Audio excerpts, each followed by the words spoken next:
welcome. Fine Tuesday. Pretty proud of myself. Remember the day today.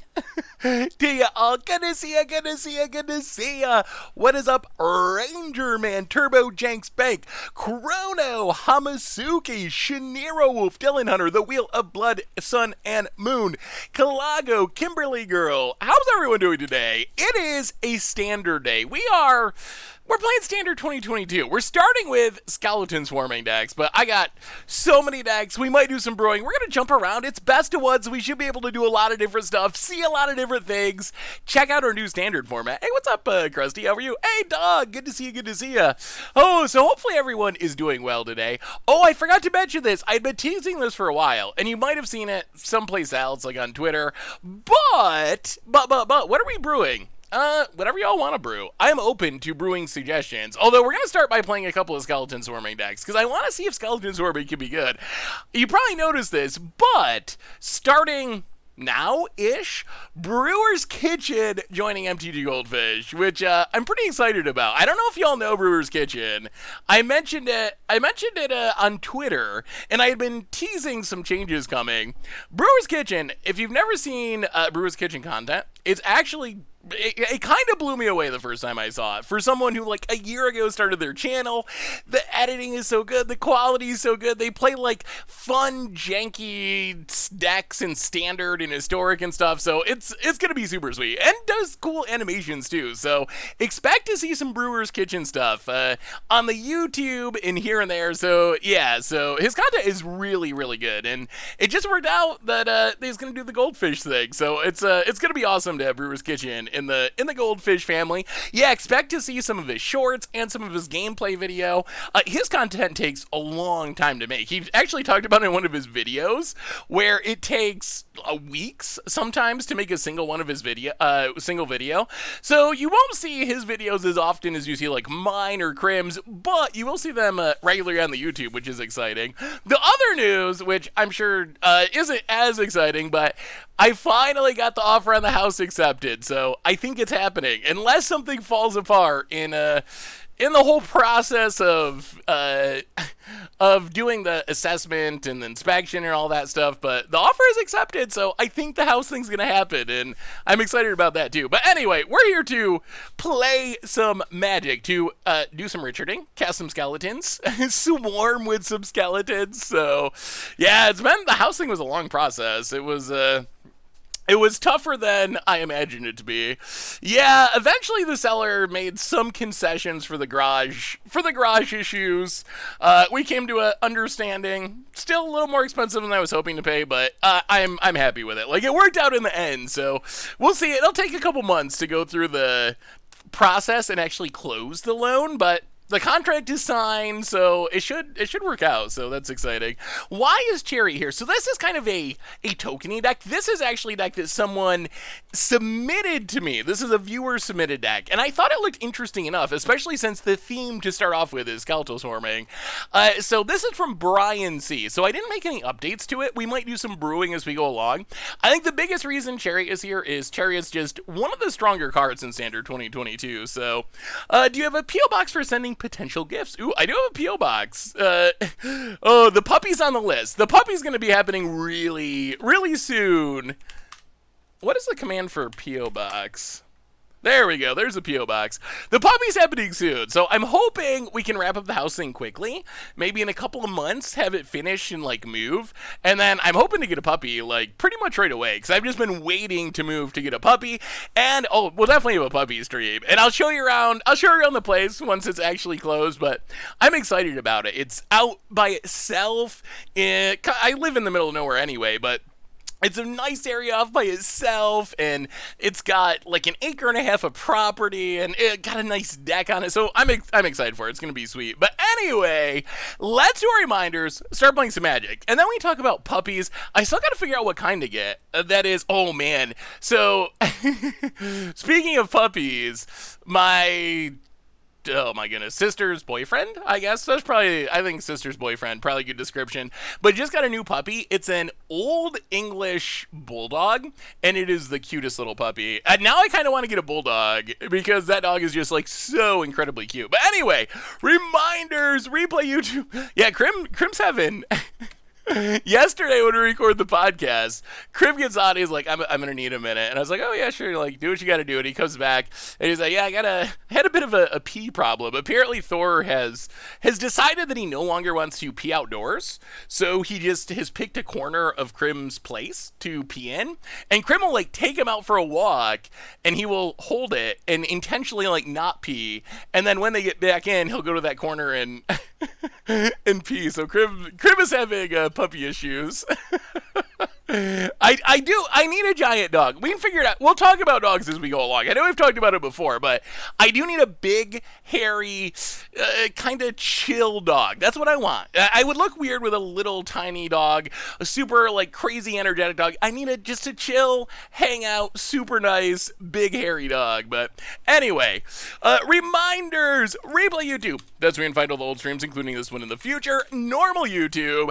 If you missed it yesterday, we did some Siege Rhinoing in Modern for Budget Magic. Oh, I love Siege Rhino decks. That deck was really sweet. If you missed the Abs and Rights deck, definitely check it out. Today, we had some Crim action. I think playing Dragon Control. Tomorrow, we are Vecna-ing in Standard for Against the Odds. Tons of stuff coming up on the YouTube. Another reminder that our sponsor today is Card Kingdom. And if you need a puppy, they probably can't help you out. But if you need a wolf or a skeleton or a lightning bolt, you can get those and more in Dungeons and Dragons Adventures of the Forgotten Realms cards over at cardkingdom.com. Even get a free goldfish sticker. Let them know you want one. They'll hook you up for free. They're really cool like that. So thank you to Card Kingdom for supporting the show. Otherwise, merch page, clean out Richard's garage. Great way to support the stream and the channel and the site. Donations, always appreciated. I'm glad you like that transition, Freezing. Never required. $2 or more gets your message read on stream. You don't have pee problems with cats. Oh, but then you have a cat. That is a problem in and of itself. Oh, I'm gonna get in trouble for that one. I like cats. I don't dislike cats, but I'm definitely more of a dog person. I have met some cats that I really, really liked. I have also met some cats that I really, really didn't like. So I've had mixed experiences with cats. I mean, I guess that's true of dogs as well. I used to deliver the paper when I was like a kid and definitely got like bit by a dog. I didn't like that dog very much, but in general, I think I just like dogs more than cats, so. But anyway, let's talk about deck number one. This is a Skeleton Swarming, I guess, Golgari mid-range deck. Nothing super duper off the wall. The idea is pretty simple. We're trying to ramp. We have Sculptor of Winter with Snowlands to ramp. We have Tangled Floral Hedron to ramp. We have Prosperous Innkeeper to ramp. These ramp spells will hopefully get us to Skeletal Swarming. To start making skeletons, we have Toski to draw cards with those skeletons. We got Azeka's Chariot to copy the skeletons if we want to. We have Binding for removal. We have Spirit of the Eldergar, which I'm going to be curious to see if this card is good. It should be something like a 4-mana 4/4 that gets bigger, and it tutors up a Snowland, so it can grab like a Faceless Haven or something. Removal, Soul Shatter for dragons, some fighting, some Bloodchief's Thirst, and that's basically the deck. It's play skeletons, attack with skeletons. There's other skeletons decks too. The second one, we're going to start with this one.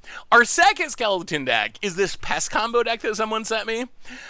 This one looks very interesting too. This is, I don't know if you're here for this stream. We did a limited stream when Strixhaven released, and we actually drafted a deck that had like multiple Dinas, Sedgemoor Witch, and Witherbloom Apprentice with Plum the Forbidden, and it was kind of like this deck but the limited form, and it was so sweet and limited, but it could never work in constructed because Witherbloom Apprentice dies to Bone Crusher, Sedgemoor Witch dies to Bone Crusher. So it just didn't work in constructed, but it might be able to work, perhaps, maybe, in Standard 2022. But that's deck number two. Let's start with just straight up Skeletal Swarming. Golgari Skeletal Swarming. Cats or dogs? What is the pick? What do you think, chat? If you had to pick, what would you pick? Why do you think Wizards is taking too long to ban Chatterstorm and Pauper? They don't care about Pauper very much. Let's see. Dogs, cat, dog. That's cheating. Cats, geckos, cats, dogs, snakes. Okay.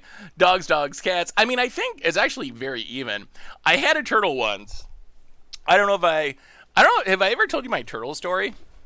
I had a turtle. This is when I first went to college.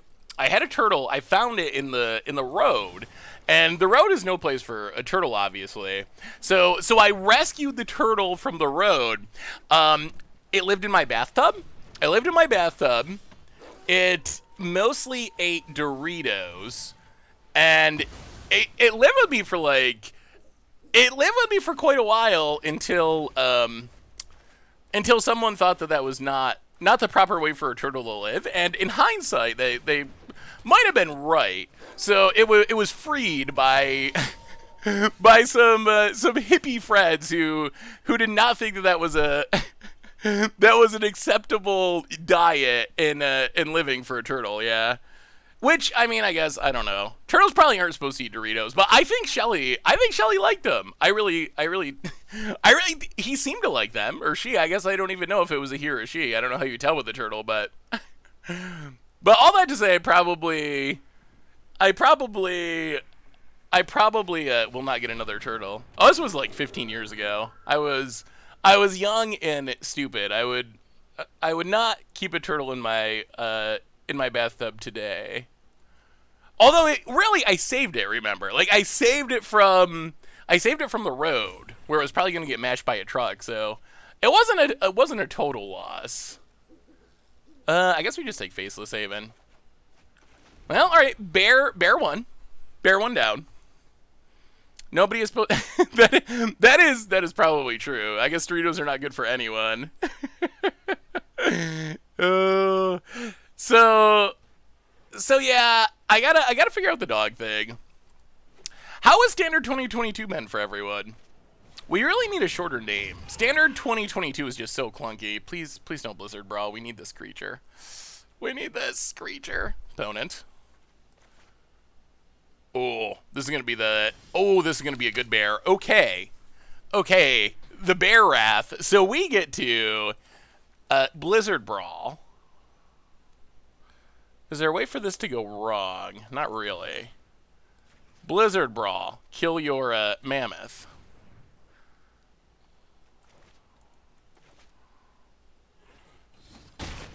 Dead. Bloodchief's Thirst. Kill your pack leader. Also dead. Oh, if we had skeletons here, we'd be in such good shape. Go to combat. Hit ya with the bear.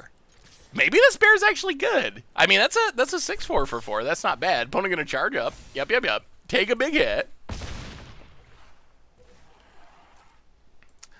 Eldraine is still a thing, so same as 2021. Oh, Standard 2022. We're playing post-rotation Standard. Hey, thank you, Krusty Beck. Bears, I have also really been enjoying Standard 2022. It's getting me excited for actual future Standard when we play best of 3. I watched a video of your old band. Love to see the young Seth. Yeah, I'm sure there's still some random band videos floating around on YouTube. I don't know how good the sound quality is, but the good old band days. Well, I mean, I guess we fight your troll.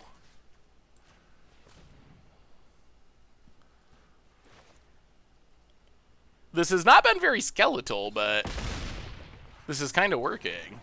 Kill your troll. Sure. Faceless Haven. Go to combat. We're also kind of flooding out, but go to combat. Attack you. Opponent. Gonna block and pump. Sure. I guess we should have played the... yeah, we should have played the land first to pump the bear. That was a slight mistake. What was your band called again? The Olives. Olive Drab and the Etcetras was... was the... Oh, no! Was the most well-known one, I guess. Ooh. Alright. Chariot's a good card. Chariot. Faceless Haven. Go. Opponent's down to 8. Mono green is like one of the best decks in this format, so would it be worth a white splash for Moon Blessed Cleric? It is really difficult to be 3 colors in this format, so I think it would be unlikely to be worth it in Standard 2022. In normal Standard, maybe. It could be a possibility. I think we'd want more enchantments to tutor up. Alright, opponent has another Blizzard Brawl. Is it worth... How many Blizzard Brawls can they possibly have? Yeah, let's crew. Crew the Chariot. About it. Fights, sure.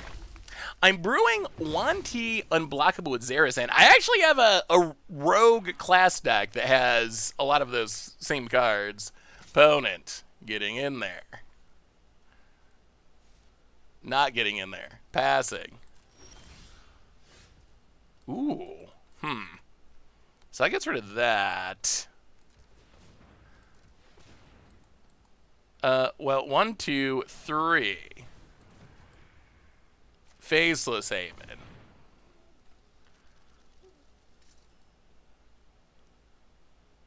To crew the Chariot. Play the land. Crew the Chariot.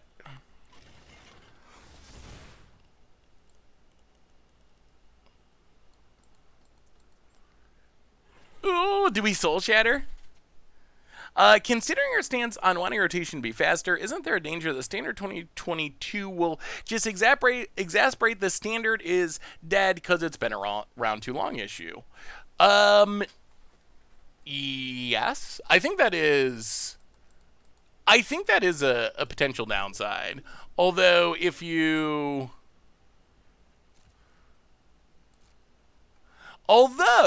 if there is faster rotation, I'm not sure it would actually matter as much. Alright. Attack, Soul Shatter. Get rid of the pack leader. Opponent can block the cat if they want. No skeletons, but this is going pretty well. Opponent. Alright. Sure. Trades it away.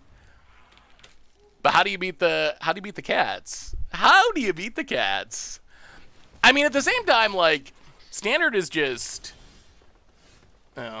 normal Standard is just not super enjoyable at the moment. Toski, down, and oh boy!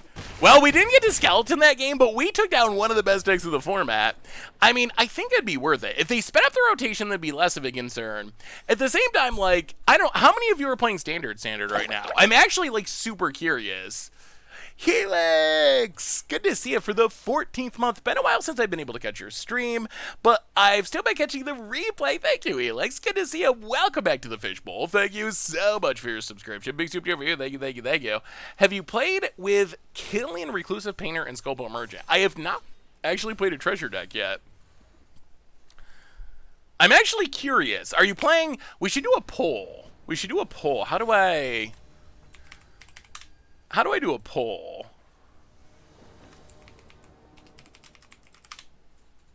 Not like that.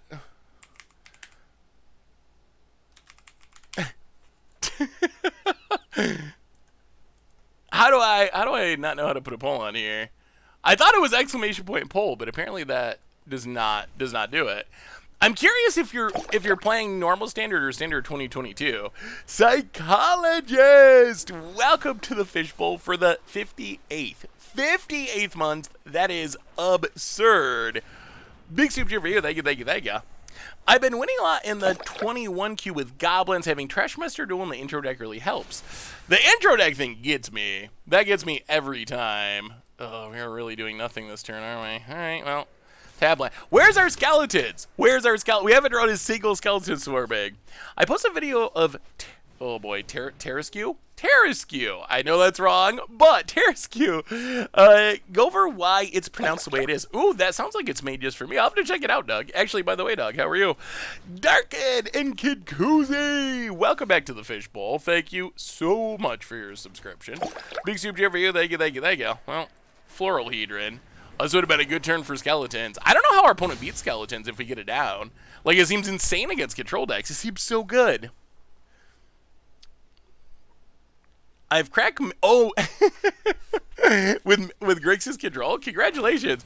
I didn't tell you my story. So after the stream yesterday, we finished the stream, and I was like, I got a little more magic left in me. I kind of wanna do a little standard 2021. So I fired up a couple hours after the stream what I thought was standard 2021 with the green red dragon deck I've been working on, but I forgot to change the format, and it was actually best of 3 historic, and I was up against Grixis control, and we actually beat them.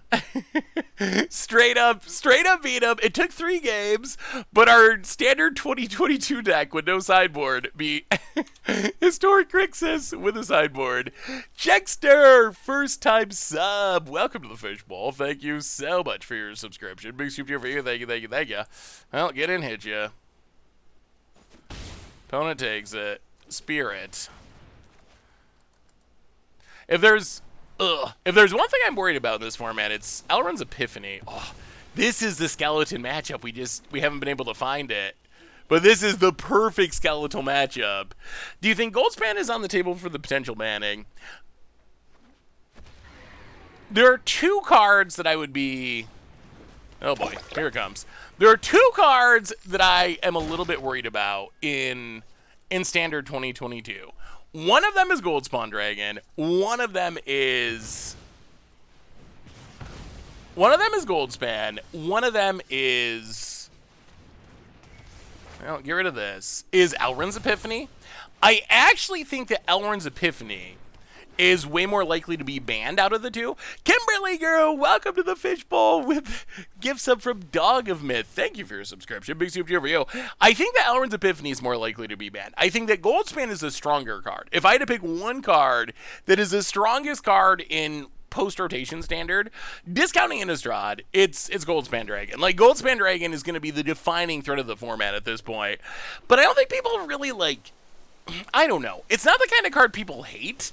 Extra turn spells, on the other hand, are the exact type of card that people really dislike ever since Nexus of Fate. So I actually think that the extra turn spell is way more likely to be the card that gets banned if a card is going to get banned. I'm not saying anything needs to be banned. Like, it's standard 2022. It's not even real standard. We don't know it's Innistrad, any of that kind of stuff. So super, super early. But those would be the 2 cards I'd have a look out for. What do you think of Tasha's Hideous Laughter with Kaya Orzhov Usurper's ultimate to deal damage to each opponent to the exiled cards? Ooh, that actually sounds like it could be a pretty spicy historic deck. Actually, I like that idea. That's actually really sweet.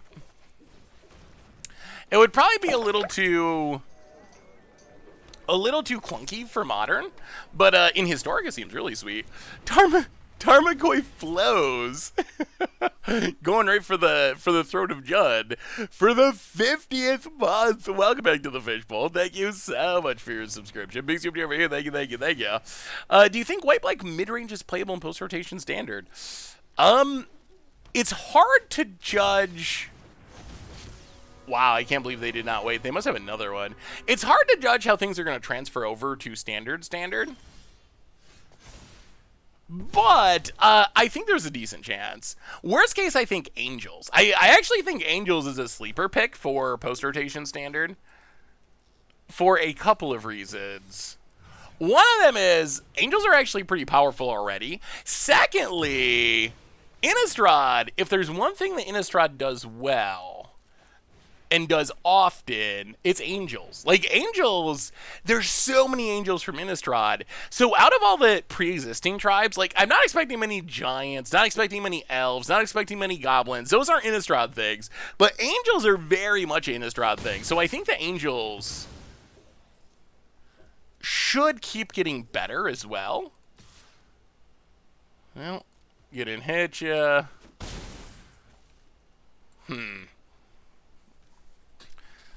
Ooh, do they have a counter? Would they have countered any of that stuff, or do they just not care? Yeah, we're gonna wait. They gotta be playing Valky this turn, I'd guess. What do you think about Loyal Warhound? Ooh, Ismareth, alright. Well, it's not a... Oh, this actually works. Tap, untap.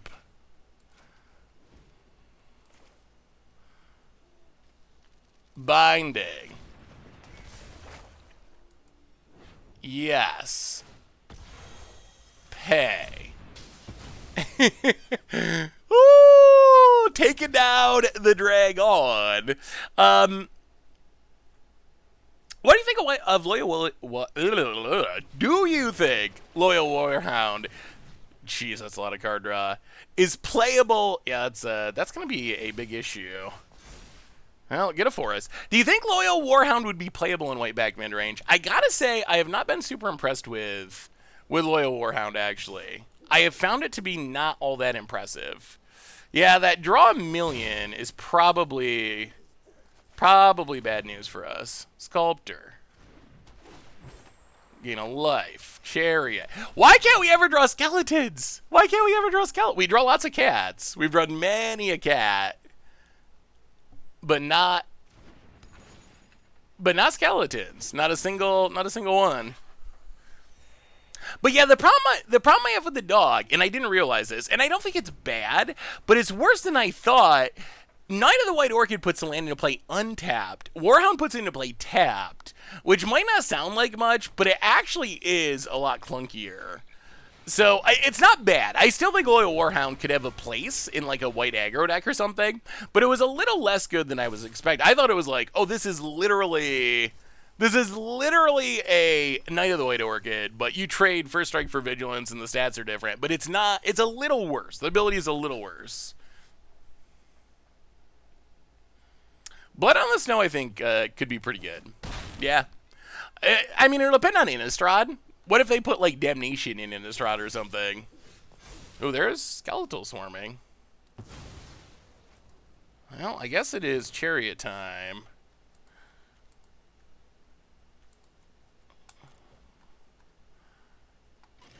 Fire up the Chariot. Go to combat. Attack ya.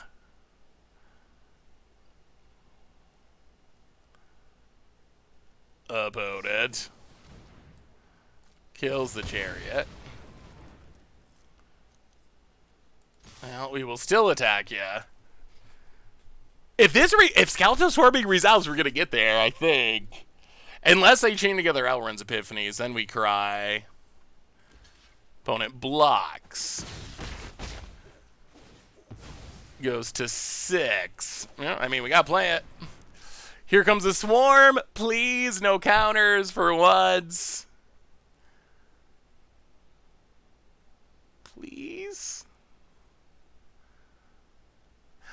This is where Elrond's Epiphany is so brutal. Because, like, if they have Elrond's Epiphany, they just win. Like, they essentially just straight up win if they have Elrond's Epiphany. Alright, opponent does have the counter.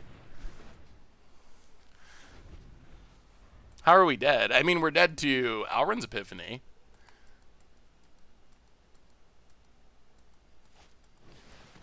Morning Canaan? Okay, that's not Elrond's Epiphany.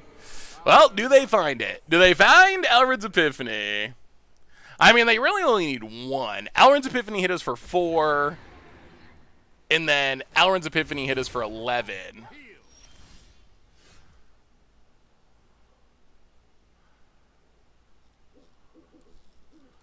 I mean...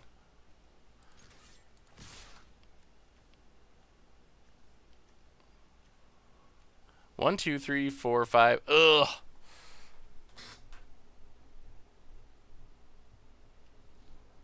Oh, no. 1, 2, 3, 4. Yeah, we're...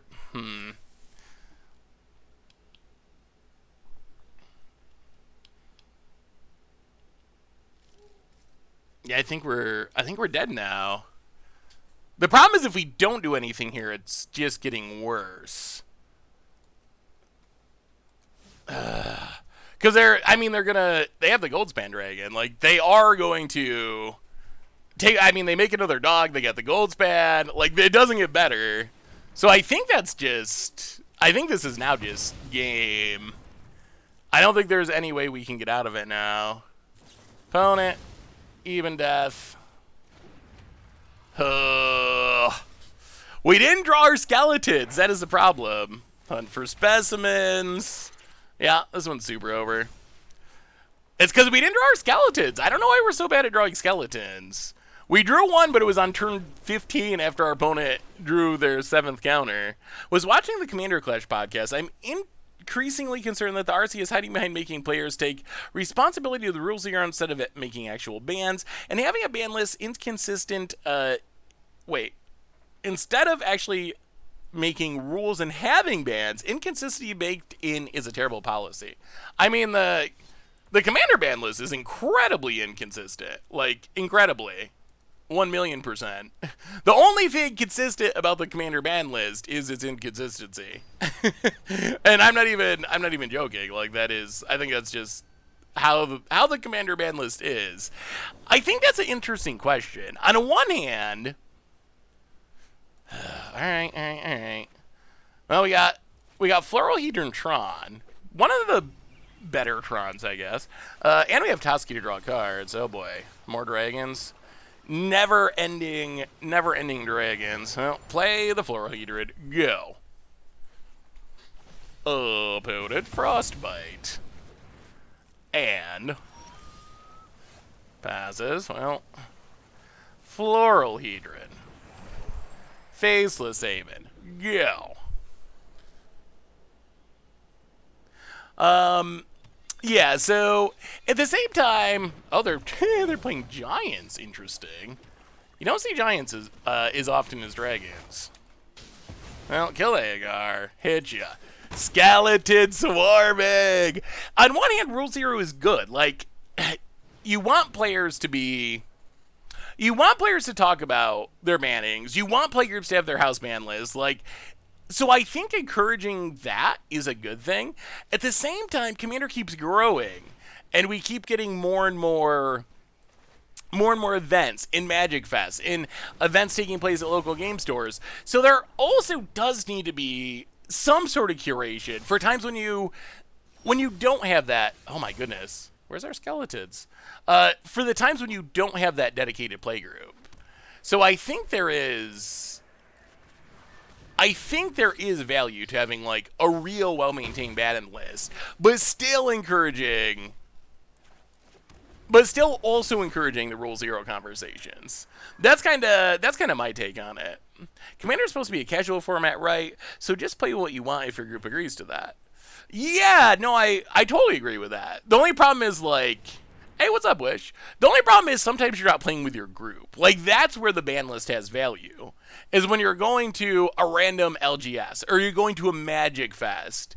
With your playgroup, make your own rules. Make your own cards if you want to. Like, make custom cards and play them. That sounds awesome. Like, play with silver border cards. Play with non-counterfeit proxies. Like, you know, go crazy. Like, that's part of what makes Commander so awesome and so fun. But I still think you got to have, like, the ban list for the situations when you're not playing with, you know, your normal play group. 1, 2, 3. They killed. Yeah, that's fine. 1, 2, 3. Faceless. Huh.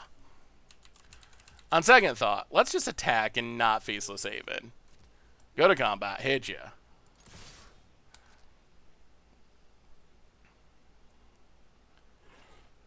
Opponent.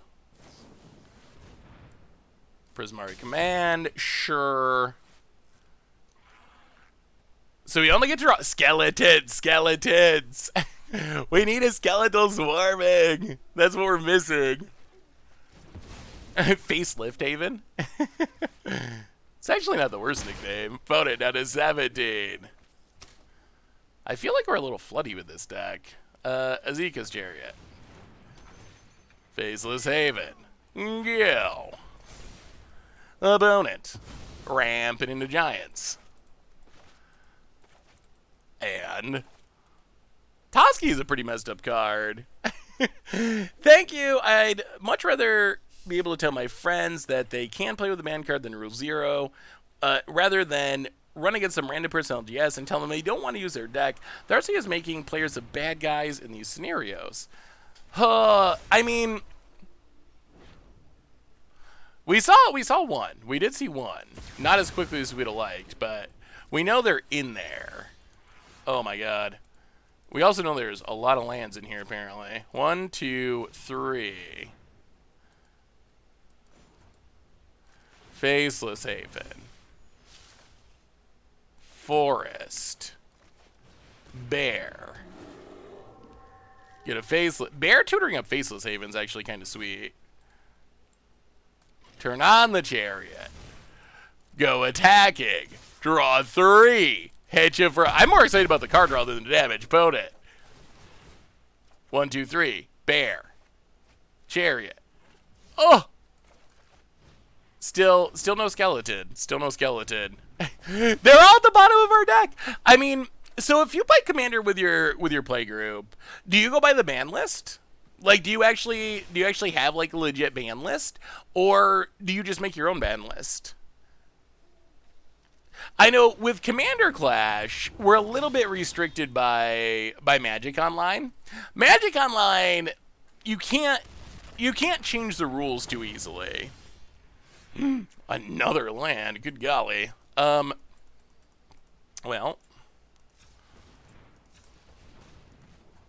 I think we win, but we're not winning in a skeletal way, which is disappointing. Faceless Haven.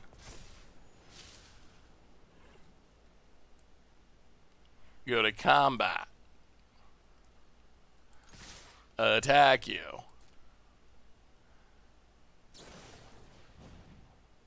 Opponent kills a Faceless Haven.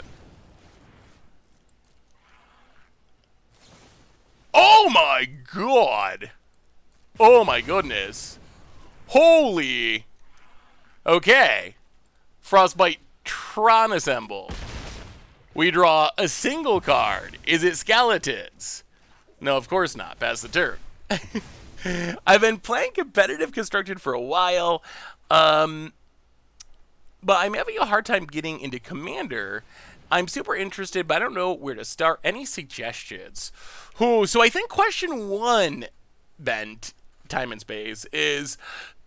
Do you want to play competitive Commander? Like, do you want to carry over the competitiveness to Commander, or you just want to play for fun? Because I think that is going to be a big determining factor. Because you can go either direction. Like, if you want to play casually, it's super easy to just that's another... Oh, we're going to win, but I don't want to win. I want a skeleton. All right. We will... Actually, I guess... Do we win? We don't actually win. I guess... Can we win? 1, 2, 3, 4...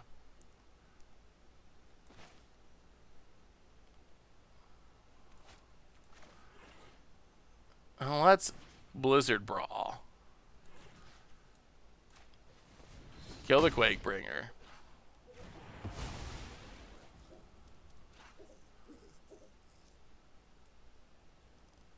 Go to combat, hit ya. Down to 1. Draw 2. Not a skeleton. Not a skeleton. Play a land. Play Sculptor. Go. I mean, I guess maybe we are winning with skeletons, just not the one we were hoping for. Well, then, I mean, I would say, like, pick up a Precon. Precons are actually pretty well put together, and they are competitive enough. So pick up a Precon that tickles your fancy. They're good enough that you can play them, not in CDH, but in casual games you can easily play them and have fun with them. And then you can also upgrade them. So I think that's a really easy way. Just like figure out what play style you are interested in. Wizards does a really good job of making sure there's a variety of play styles when it comes to the commander decks. If you look at the cycles of commander decks, there's usually like a tribal aggro deck and a like spell slinger instant speed kind of control deck and a yeah, I guess we should have attacked there. I was too focused on talking about commander precons to win the game. But we'll win the game this turn. This gives us more time to draw a skeleton. Cast you, cast you. I guess we cast a little bit of you. And then we crew you. And opponent! Why win now when we can win a turn from now? Hey, what's up, Stilts? How are you? We still haven't seen the skeletons. Yeah, winning a secondary behind talking about commander precons. What's your all-time favorite commander precon? That was actually a good question that came up on the podcast. It was a fish mail. It was a fish mail, and let me see if I can find these. It was a fish mail question. Someone bought the Ikoria commander decks. They wanted to use one of them and keep the rest sealed. Which one would you pick? The Ikoria commander 2020, that was the one with the Atrami mutate deck, the Cathriel graveyard deck, the Cycling Gavi deck, the Calamag Spellslinger deck, and Junior Kudro human aggro tribal deck. Which one would you open? Which would be your pick out of those 5 decks? All right, we gotta see skeletons. We can't switch decks before we actually get skeletons. I mean, Fierce Guardianship is a good pick from a value perspective for sure. Those are the decks that I got on sale and took out like the Fierce Guardianship and like 5 other cards that were valuable, and then just gave skeletons and ramp, and then just gave them to my little nephew. Swiggles, welcome to the Fishbowl for the 3rd month. Thank you for your subscription. Big super cheer for you. Thank you. Well, all right. Floral Hedron, please don't kill it. I just want to get the skeletons down. I just want to see this card in action. Oh no, it's control.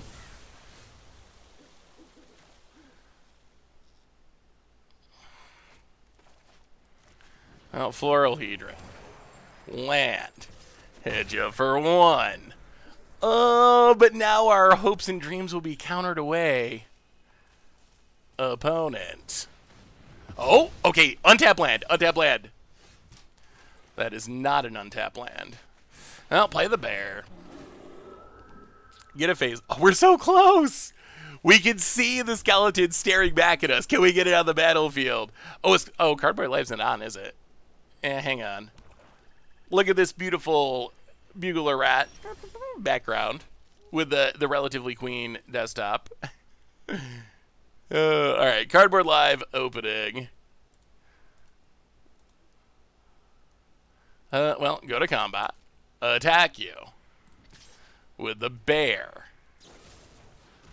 Haha! Skeletons! We did it! We did it! We did it! Skeletons are coming. I don't think this control deck can beat the skeletons. I don't think they can. I think that's just going to be game. I don't know how they do it. Shadow's Verdict? Sure. Guess what? There's more skeletons coming. Oh my goodness, there's a lot more skeletons coming. Yes! Oh, this is the dream. This is the dream. Opponent, what do you say? Flunk. Sure. Opponent's casting so many cards to kill these skeletons that keep coming back anyway. Play the land. Ooh, go to combat. Hit you for 1. Okay, Skeletal Swarming, sweet. Maybe it actually is pretty sweet. Prosperous Innkeeper. Would you like to counter it? Gotta gain some life when the skeletons come into play. Opponent counters. Sure. Sculptor of Winter. Go. Skeletons. Opponent. They are currently 5-5. Opponent, give up already. Just give up. Give up and die. Feel the wrath of the skeletons. Opponent's had every wrath, but it's not doing anything. Like, it's not getting him anywhere. Not even a little anywhere. Favorite Civ and Civ 5. Ooh. Honestly, and this is probably the cheesiest answer. Jeff Boyardee for the 12th month. Welcome to the Fishbowl. Thank you so much for your subscription. Big super here. Thank you, thank you, thank you. Recently, I have most enjoyed playing Spain. I like a lot of different zips, but Spain I've been kind of, it's like addicting. Once you start playing Spain, it's pretty addicting because the rush of like hitting a natural wonder is, wow, Faceless Haven, 8 power. Oh! Oh my goodness. Whoa! Whoa! That was 2 skeletons in a Faceless Haven. And our opponent is dead. Dead. Maybe Skeletal Swarming is actually really good. It's good in that matchup if you can get him down. That is a sweet synergy. The pumping. I mean, our record is not bad so far. What are we? 3-1? 2-1? 3-1? Yeah, that was actually, the deck felt good there. We'll try the combo build in a minute.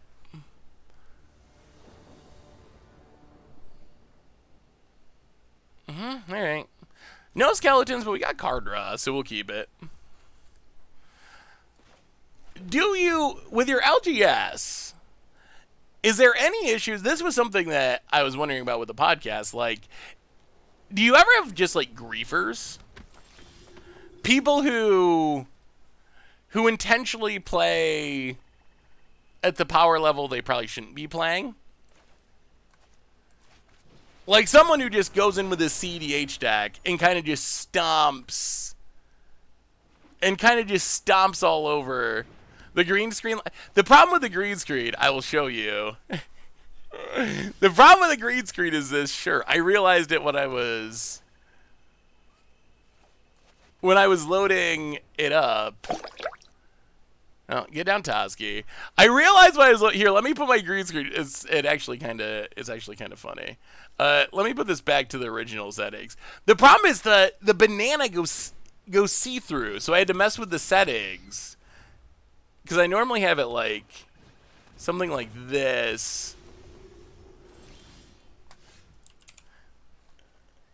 Something like this, and you could see arena through the banana. So I changed the settings to try to make the banana not be transparent. But it apparently backfired and made it look bad.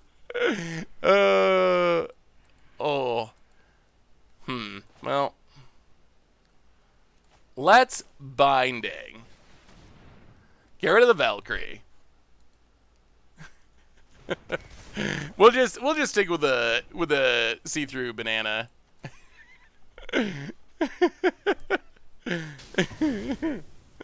Why no Moss Pit skeleton? Because it's not a very good skeleton. I mean, we could play it for favorite purposes, but I've never been impressed with Moss Pit skeleton. Opponent's got all the cleric classes, but not much to do with them.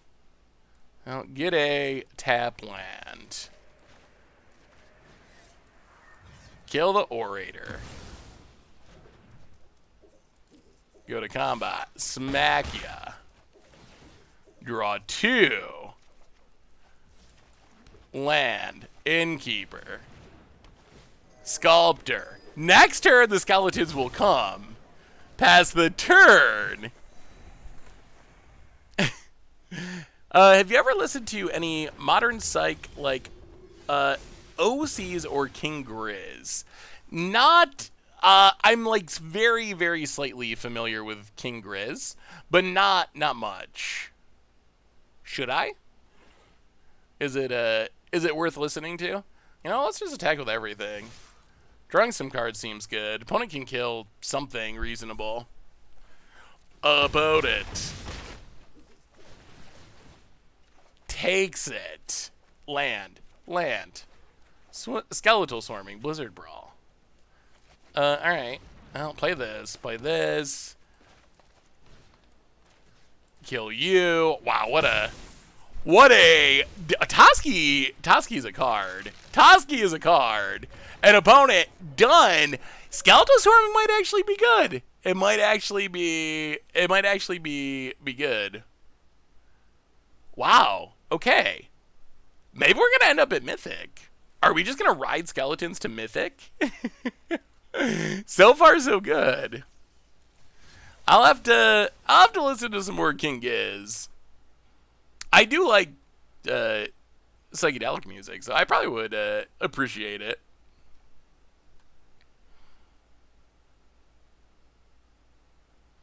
Why not skeleton in a control shell seems fine. I could play like a Sultai control deck or something.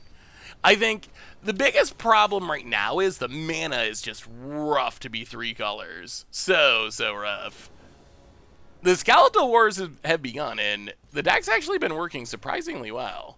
Way better than I would have guessed. We're actually kind of crushing people for the most part. Oh boy. Goblins, eh? Well, much will depend on if this Floral Hedron lives. If we get down Azeka's Chariot, we're in good shape. If this dies... Fireblade. Attacks. We will not block. No kill? Okay, no killing. That's good. Azeka's Chariot. Very good against the goblins. Here comes the cats. The Snow Duels do have types. It's just really tough to be 3 colors because you have... Oh, they're going to kill a cat? Alright, sure. Sure. Oh, man. I was bored the other day and looking for something to watch.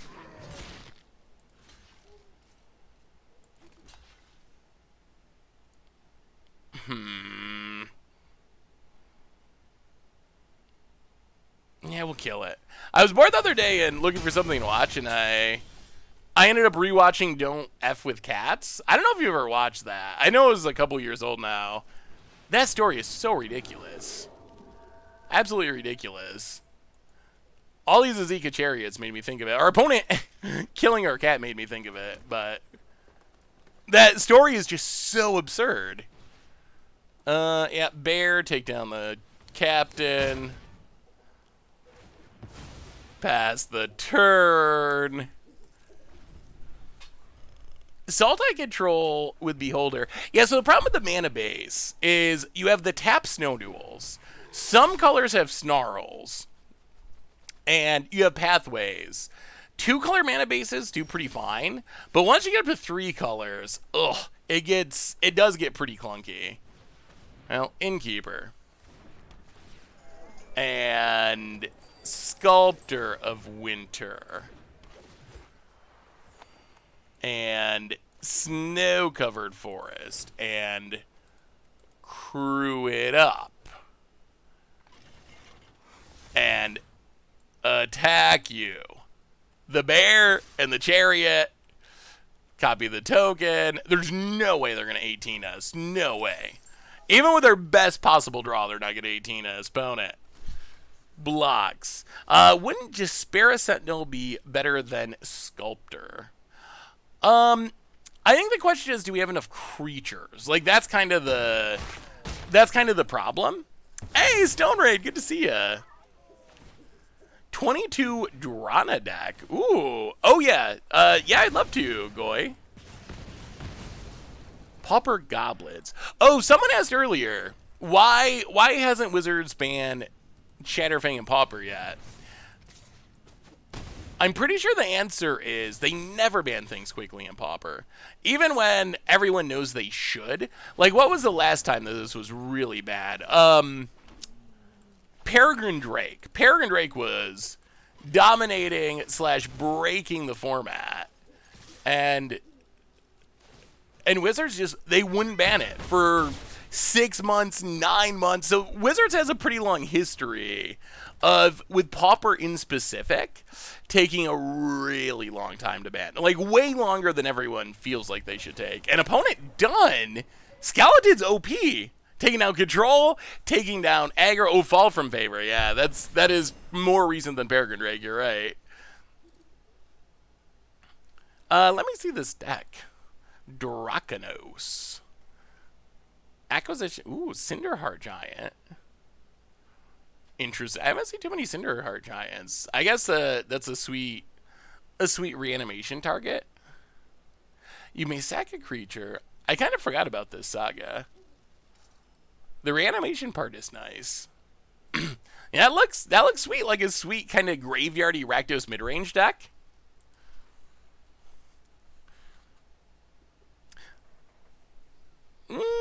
I guess that's true. The deck is Skeletal Swarming, but we didn't actually have too many skeletons that game.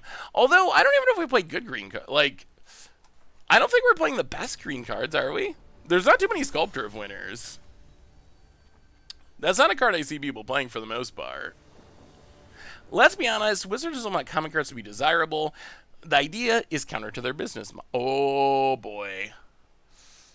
Oh, dear. I feel like if we keep this hand, we're very likely to lose. But how do you ship triple Skeletal Swarming when you're the Skeletal Swarming deck? Like, how can we not keep it? It's a horrible idea, and if our opponent's playing aggro, we're gonna get run over. But you can't play Skeletal Swarming deck. It's like Tomer playing Moonfolk in Commander, and then mulliganing and scrying all of his Moonfolk to the bottom. You can't do it. You just can't do it. If you're gonna play skeletons, you gotta go all the way and keep the skeletons when you get them. About it. Ooh, white-black angels. Oh, dear. All right, we could really, really, really use an untap land. If we draw an untap land, it can bear into another land and start casting removal and Skeletal Swarming, so we got a shot. Okay. Sure. Show of Strength. MDFC as a creature. We just gotta draw any land, and the bear will solve all of our problems. Untap land. That works. Faceless Haven. Bear. Get us that snow-covered swamp. Maybe bear is good. I thought of this as like mostly a limited card, but maybe this is actually good. Getting our land drop here is huge. And now we can cast our removal if we need to. We can Skeletal Swarm for days. Yeah, the bear actually seems really good. Opponent gets in, hits us. Yeah, I mean, we're playing Standard 2022, so the only option currently is best of one. Well, get in there with the bear. Opponent kills the bear. Well, let the swarming begin. Opponent. Bear is solemn, but it's a better beater. Like, it kind of is, isn't it? Like, it's actually, like, kind of close to that. Opponent gets in, hits us.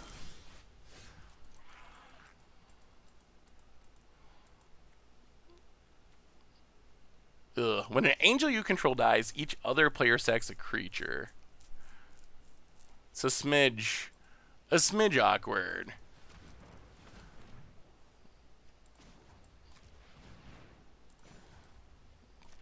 Faceless Haven. Fight. The 4/4. Sack the skeleton. Hit you.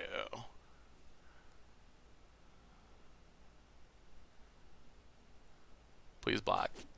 Pono was thinking about it. They were thinking about it. Play the tap land. Two skeletons. Opponent land. I mean, the swarm is coming. The swarm is coming. And opponent. Oh, hits us. Staying aggro. Okay, that's fair. Ooh, Toski. Well, land Toski. That's a good one. Go to combat. Attack.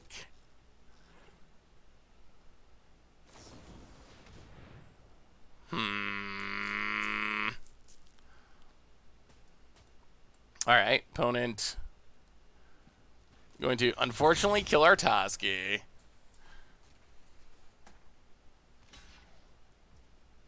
Blocks.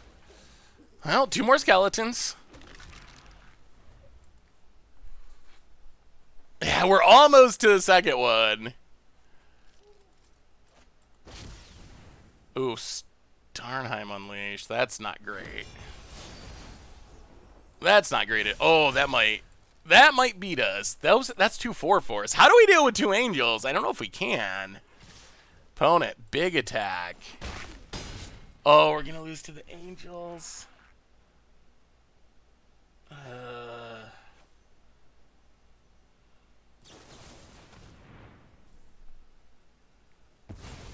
Yeah. We draw land. Well, Faceless Haven. Faceless Haven. All attack. Opponent blocks. They block. They go to 1. Oh my god. Whoa. Oh. Oh, they have trample. They go to super dead. Oh my, I forgot they had trample.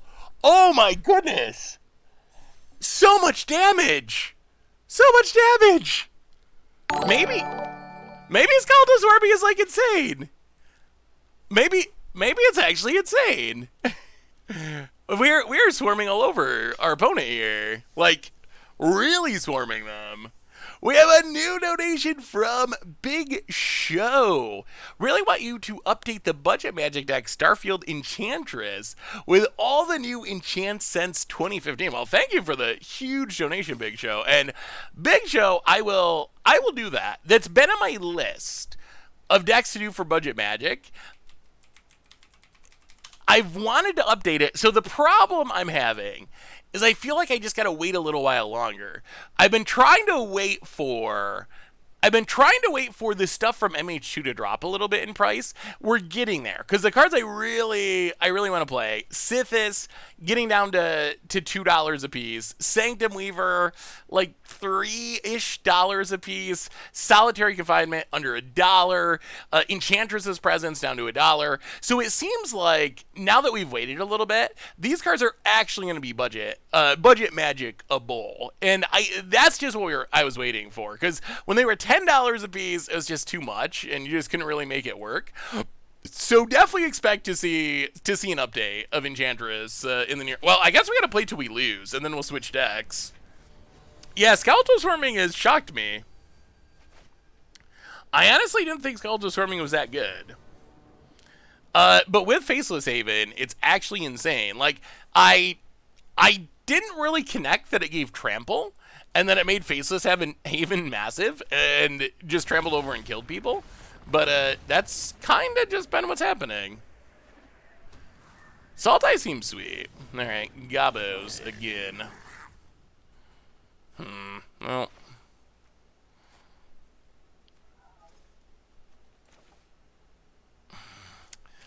Oh, these are the tough turns with MDFCs. Like, if we play this and it dies, it's so bad. But if it lives, it's we gotta do it. We just have so many 4-drops that if this dies and we don't play it as a land, there's a chance we just get mana screwed. Opponent. Land. Okay, just a Lord. Sure, hits us. No blocks. I don't play the land. Binding. These are both problems. Kill the Bandit Lord. Pass the turn. Opponent. Oh, another Battlecry Goblin. Oh, jeez. Haste. 1,000,000 tokens. Likely death. Well, oh, our luck might be running out. Land. Kill a Battlecry Goblin. Azeka's Chariot. Battlecry Goblin is a legit card. Goblins are horrible, but Battlecry Goblin is really strong. So strong that playing a bunch of really bad goblins is a like semi-legitimate strategy. Okay, so chat. How do you feel about cards like Goblin Trashmaster being legal in this format? That's one thing that I'm really on the fence on. My initial reaction was, it's bad. But after talking to Krim and doing the podcast yesterday, he kind of convinced me a bit that maybe it's just that the format's different and it's not actually bad, and you just have to think of Best of One as a different format. But it's odd. It is definitely odd. Not Trashmaster in specific, but the existence of cards that are not real. Well, Chariot.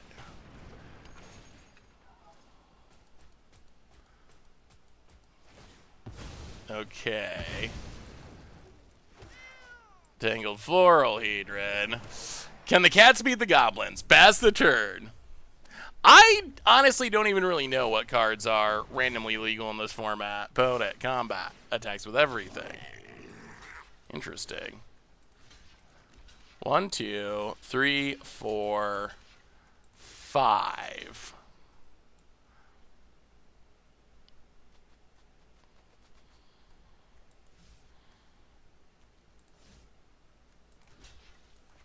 Alright, 1, 2, 3, or 5.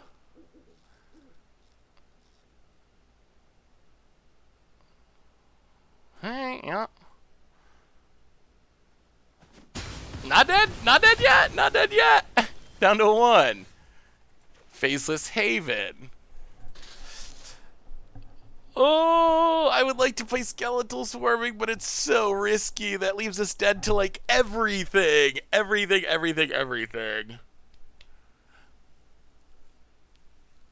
LP, I mean, if you have a link to a list of the cards that are actually legal, send it to me, because I have not been able to find like a super updated list. Like, how does a client tell you?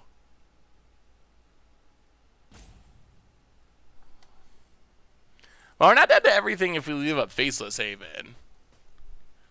You know, I guess we just risk it. I mean, this is...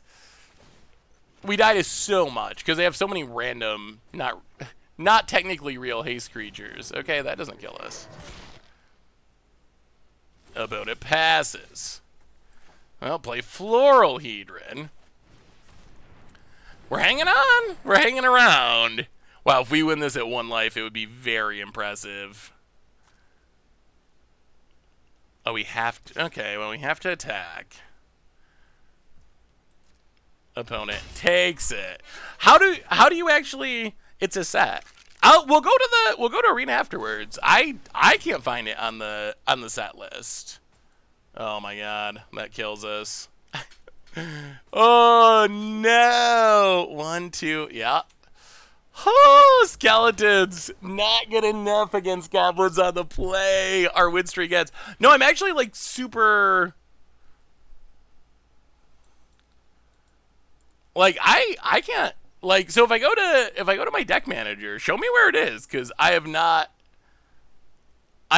been able to figure out how you get a list of those cards. So like if you go here, you go to decks, you go to standard, you go to sets. There's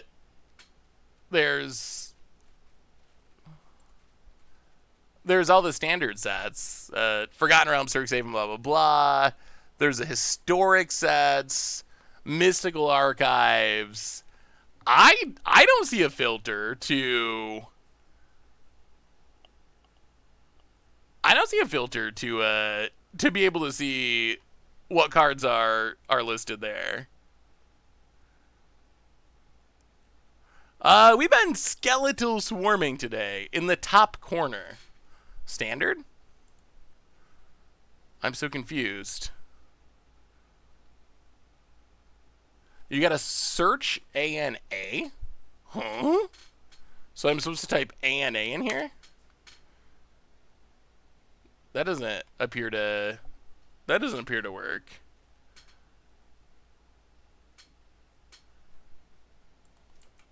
Seth ANA. So what is the set?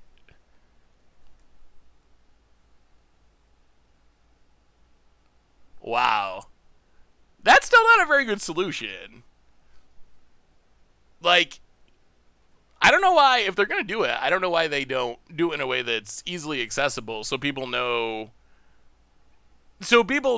what cards are in it. Because I feel like every, like, so many matches, someone plays a card that I'm like, that is not legal. Are any of these cats relevant? So apparently these cards are 100% of the time, they never rotate and they're always legal in standard. If you do the sets that are legal in 2020, it doesn't show these cards. The top corner of the scroll down menu had standard 2020. Did they? They never did before. I guess they must have added one. But that still doesn't help you find these cards in specific. Alright, so are any of these cards actually... Sanctuary Cat's not good. How many of these cards are actually relevant? I still think Inspiring Commander is a card that could be playable. If this was a actual card that existed in paper, I think this would actually be very heavily played in Commander. Maybe not very, but like it would see a meaningful amount of play in Commander if it existed. Huh, blue pumping. Random one drop. Blue doesn't get many cards, does it? Wizards doesn't like blue. Raging Goblin is... No. There's more than this because I constantly get shocked. It's got to be more than this because I always... How do I keep getting shocked? And there's other fake goblins. There's at least 2 other goblins that are not in any set that see play. A and B? Oh my god. We got... Oh my goodness. Is there an A and C? Does it just keep going? What does A and B stand for? Alright, so... this is where they keep the good ones, must be. This card I see people playing life gain decks for some reason. Fencing Ace, I think I could actually see potentially playing. Hollow Priest. Hollow Priest is like a legit card. That's an Ajati's Pride Mate. -1 power, but with more relevant creature types. Orator sees play. Angel of Vitality is just always legal? Huh. This is a lot of cards that are just always legal. And some of them are actually... I mean, they're not, like, busted. Unsummon. I've gotten Unsummoned. That's a card people play. They're not all horrible. They're not... Winged Words. This was, like, a legit standard card at one point. Like, Winged Words in just, like, a flying deck was... It was never top tier, but there was a flyer deck that 2 mana... Or 1 mana draw 2. Pretty good. That's, like, a legit standard card. Whenever you cast a non-creature spell... Oh, that's pretty bad. Sphinx is pretty bad. Overflowing Insight down to rare. Interesting. Typhoid Rats is sort of close to playable. 3 mana 5/5? 3 mana 5/5? With the upside of potentially discarding? Huh. Is this card not busted? Is this card not busted? I mean, that seems... That's a Lovestruck Beast. That's a Lovestruck Beast. In black. And a warrior for party. Wow, that actually seems like a card... Maybe we gotta build a deck around some of these cards. Because no one's gonna expect them. I didn't even know where to find out that they existed. So no one's gonna be prepared. When it can't block, when it enters the battlefield, if you cast it from your hand, it deals 1 damage to target opponent for each swamp you control. That doesn't seem that bad for a mono black deck. Shock. That's actually like a standard staple. I would have played this in several to many decks in standard 2022 if I knew how to find it. This one sees play in the Goblin deck. This one probably could see play in the Goblin deck. This one, I don't know why it doesn't see play in the Goblin deck. This is like a almost modern playable Goblin if it was an actual card. Trashmaster sees play. Oh, so some of these cards are actually kind of good. They're not like Okos, but Caryatid? I didn't know that. I would play that in decks. Huh, so I don't know how I feel. Gigantosaurus. Oh, you could definitely build decks around these cards. Interesting. Interesting. Huh. Okay, so I gotta say, I'm a little less in favor of this system. Because I feel like I might have to do different against the odds. Like, fake cards on Arena. I'm a little less on board with it just because some of those cards are actually legit. I thought it was all like horrible draft chaff. Wow, so many cleric classes. I thought it was all like horrible draft chaffed unplayable cards, but some of those are like relatively legitimate cards that you can actually play. Oh, thank you, Neochuck. There's a way to. Oh, there's actually a way to do it on Scryfall too. Interesting. The other thing I don't really 100% understand is why they make fake cards? Why do they make fake cards when they could just reprint a card? Like, Inspiring Captain, if you wanted to have an effect like this, you could put Mentor of the Meek or whatever in the format. Also, Color Pie Break. You can't reprint Mentor of the Meek, but in the new player experience, where you're teaching new players what a color does and how magic works, you're giving them this white card draw effect. That is, I don't know about that idea either. that is a bit strange to me. Now, Prosperous Innkeeper. It's not fake if it's real. Well, I mean fake in the sense that there is no paper version of that card. Like, you cannot get a physical copy and put it in your commander deck or whatever. So obviously it's real on Arena, but it's not a card that exists in Paper Magic.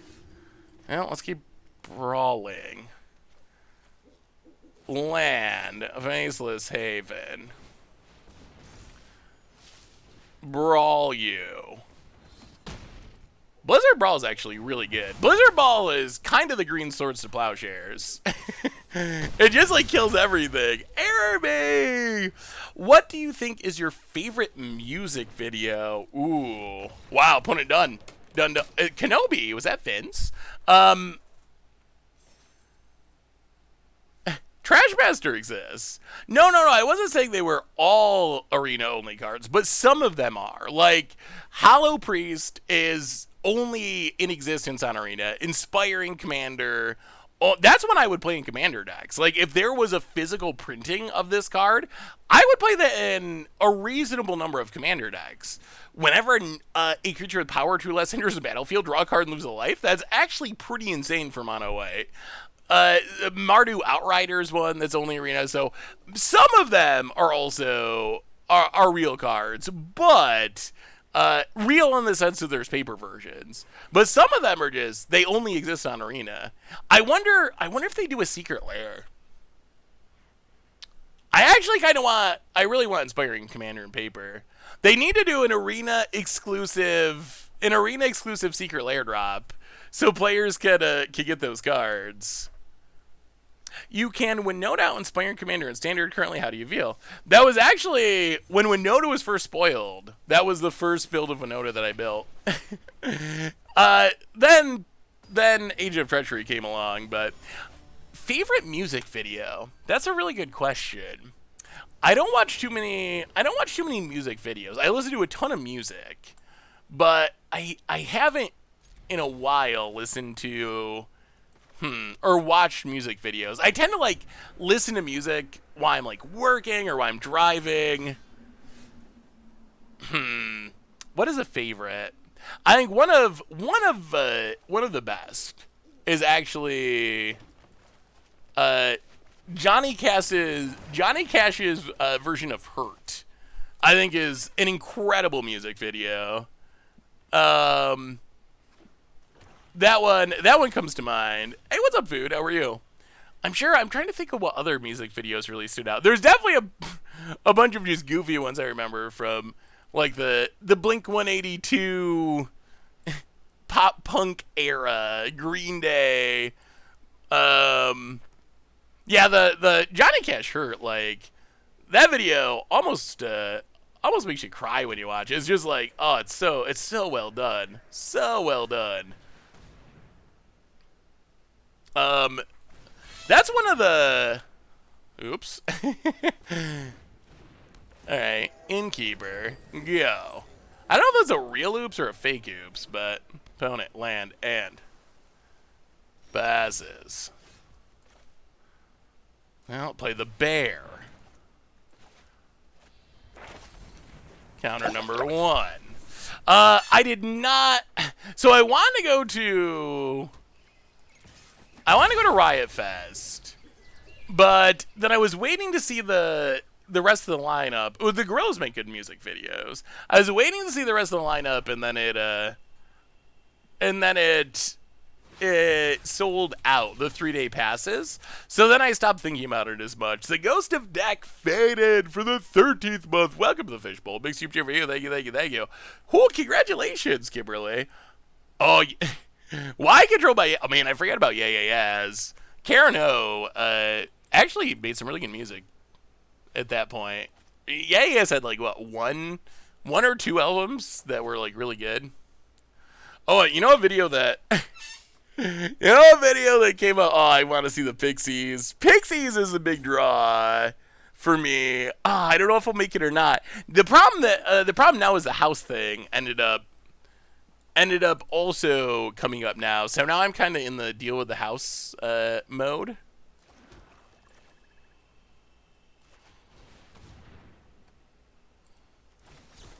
Oh, come on now. Come on now, opponent. Opponent. I saw, what did I see? Oh, just randomly on YouTube. Bloodhound Gang. What is even the name of the song? Discovery Channel. I don't know the proper name of it, but that video randomly popped up, and at the time, Bad Touch, yeah. So at the time, back in the late 90s or whatever, it was just like a goofy, funny video where they're kind of dressed up like monkeys and all that stuff. When I saw it recently, I was like, wow, this video comes across very, very, very kind of like rapey, I guess. It was actually kind of like, oh, wow, this video would not be made today. So yeah, that was a shock because I didn't remember. I remember the song, and then when I watched it, I was like, oh yeah, they're dressed up like monkeys. And I was like, wow, they're just like knocking out and kidnapping these these people. Oh, Dropkick Murphys. I've seen Dropkick Murphys before. I had a friend that was really into Irish punk music when we were growing up. So, what's the other one? Dropkick Murphys is the one that I like. There's another semi-popular Irish punk band, but I think I've seen both of them, mostly because of that friend who just huge into that style of music. I'll go attacking. Opponent blocks. Toski is a card. Oh, Flogging Molly. Yeah. Flogging Molly. Wait, no. Which one is which? Maybe Flogging Molly is the one that I liked more. What's the one that does seven deadly sins? Is that Flogging Molly or Dropkick Murphy? I always get them mixed up. Like those are like the two big Irish punk bands, and I always get those two mixed up.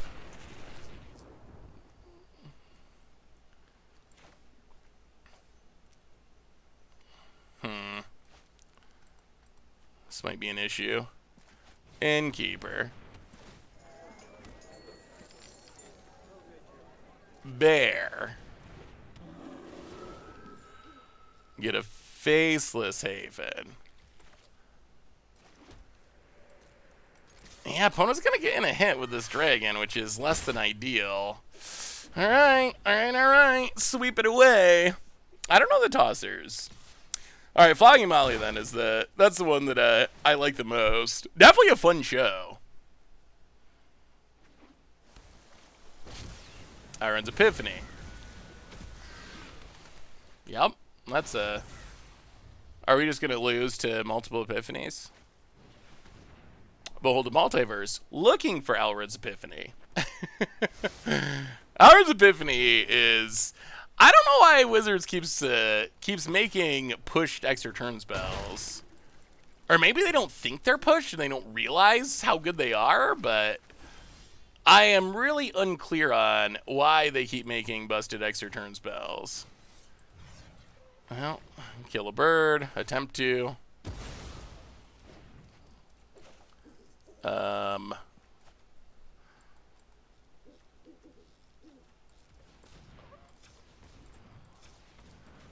Faceless Haven. Go to combat. Attack you. Opponent, Faceless Havens. Blocks. Blocks. We draw a couple of cards.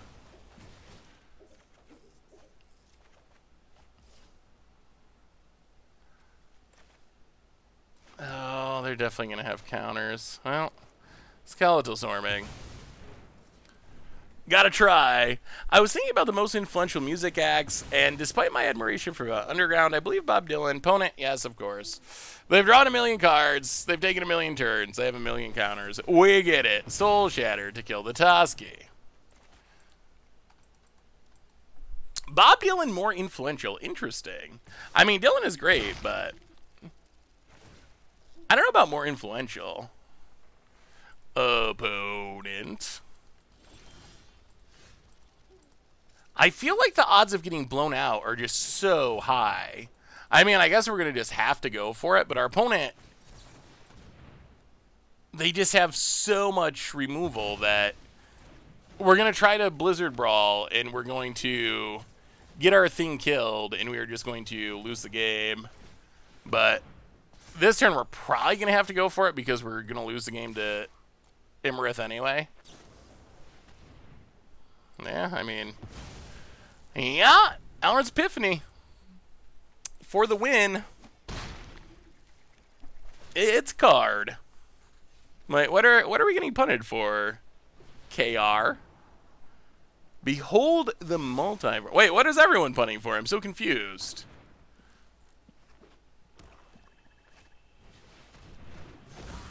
Opponent. Learns about the Legend Rule. Oh, Faceless Haven.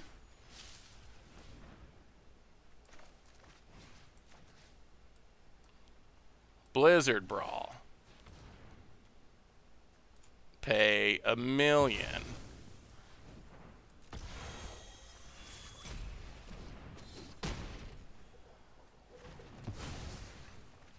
Play a land, go attacking. Opponent down to 7. It's not over yet. Opponent plays a land, passes. Well, play Toski. Skeletal Swarming. Oh my goodness. Oh my goodness. The steal might be in. There might be hope. There might be hope. The skeletons are coming, and we've seen this before. Once the Skeletal Swarming come down, the control deck wilts and fizzles. We might be overcoming it, opponent. What do you got? Land. I mean, they could still just Alred's Epiphany and win, but there's hope. There's hope. Yeah, Epiphany. Epiphany. Okay, kills the skeleton, sure. Well, Faceless Haven. Go to combat. Attack you. Alright, more removal. Hit you with Toski, draw a card. Sculptor. Pass the turn, make a skeleton. Opponent, do they top deck it? Shadow's Verdict, pretty decent. Oh my god, and a Soul Shatter.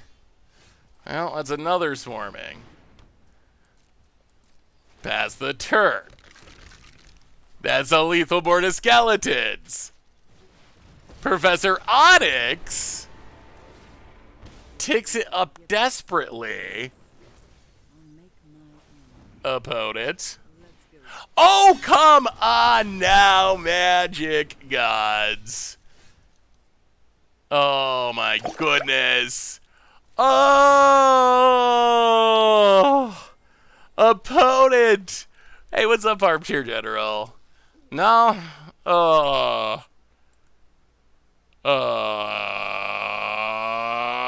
Boo. Demolish Phoenix and Historic is so sweet. Yeah, Brainstorm is pretty good. Brainstorm is, I mean, for as long... Didn't opponent legend rule their own Ismareth and then say oops? Our definitions of played really well might be slightly different. Are we certain we're lost? I don't think that it's... I mean, I guess it's theoretically possible that our opponent has a dead card in hand, draws a dead card for their turn, takes up Liliana and hits 3 dead cards. But that would be 1 in millions? Because all they got to do is cast anything and they win with Liliana draining with Magecraft. Well, okay. I mean, this deck feels pretty reasonable. You want to try the Pest combo? The Pest combo version? A quick reminder that our sponsor today is Card Kingdom. If you need some Magic cards, you can get them from over at cardkingdom.com.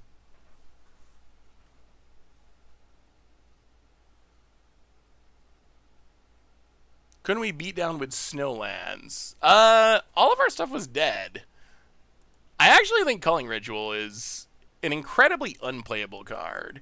I'm tempted to cut it from this deck just straight up because I don't think it's even a little bit play. I've seen several people cast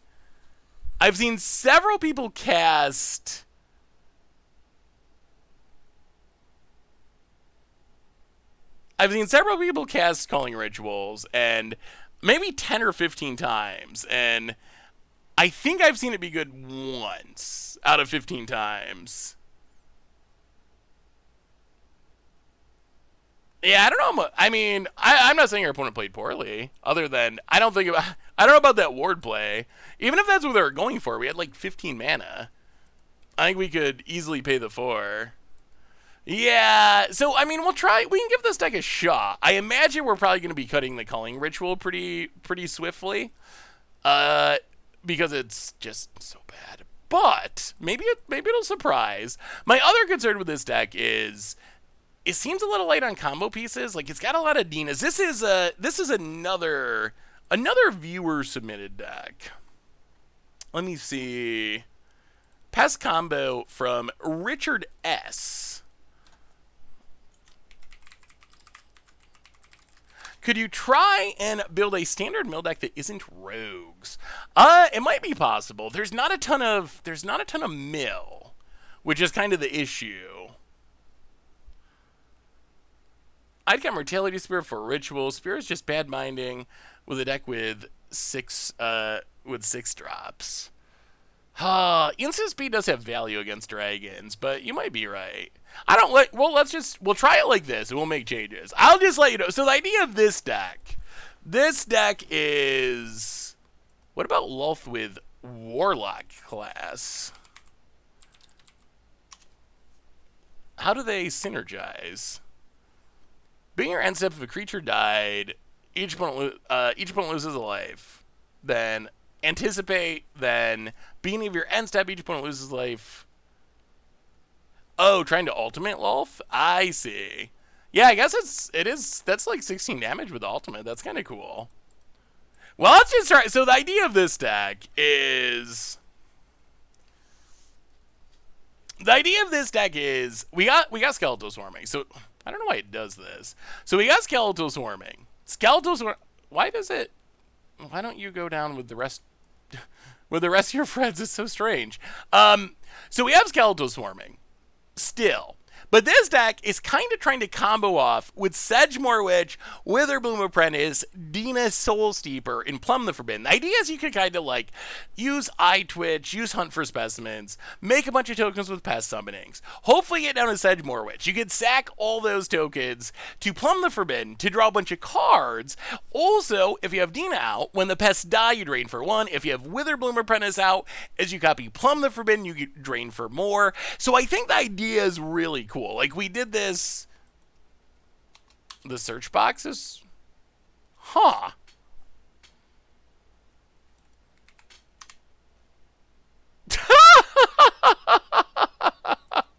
Wait. Ah! Yes! Oh my goodness, it's random. Okay, so A is normal. Okay, B, Dina and Mortality Shift. They're out of here. C, oh, Darkboard Pathway. Okay, D is normal. Well, Swamp to the bottom. Oh, Darkboard Pathway joins Swamp. Oh, Plumb the Forbidden joins Swamp in 4. What? It's filtering your deck based on the search? So how does me typing G drop Swamp, Forest, and Plumb the Forbidden down?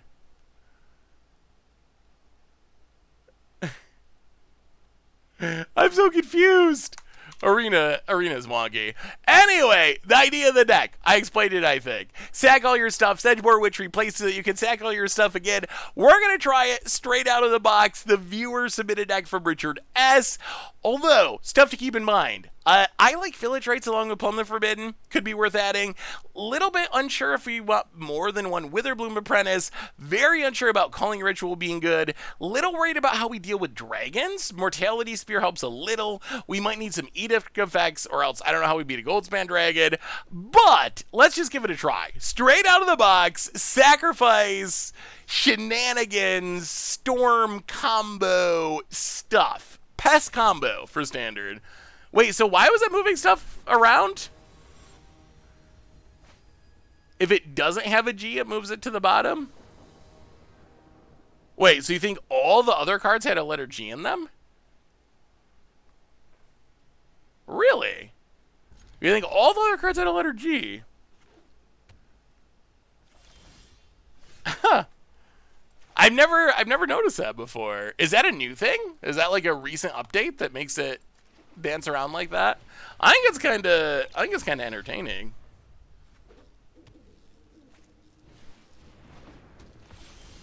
Oh boy, Angels, eh? Well, Hunt for Specimens.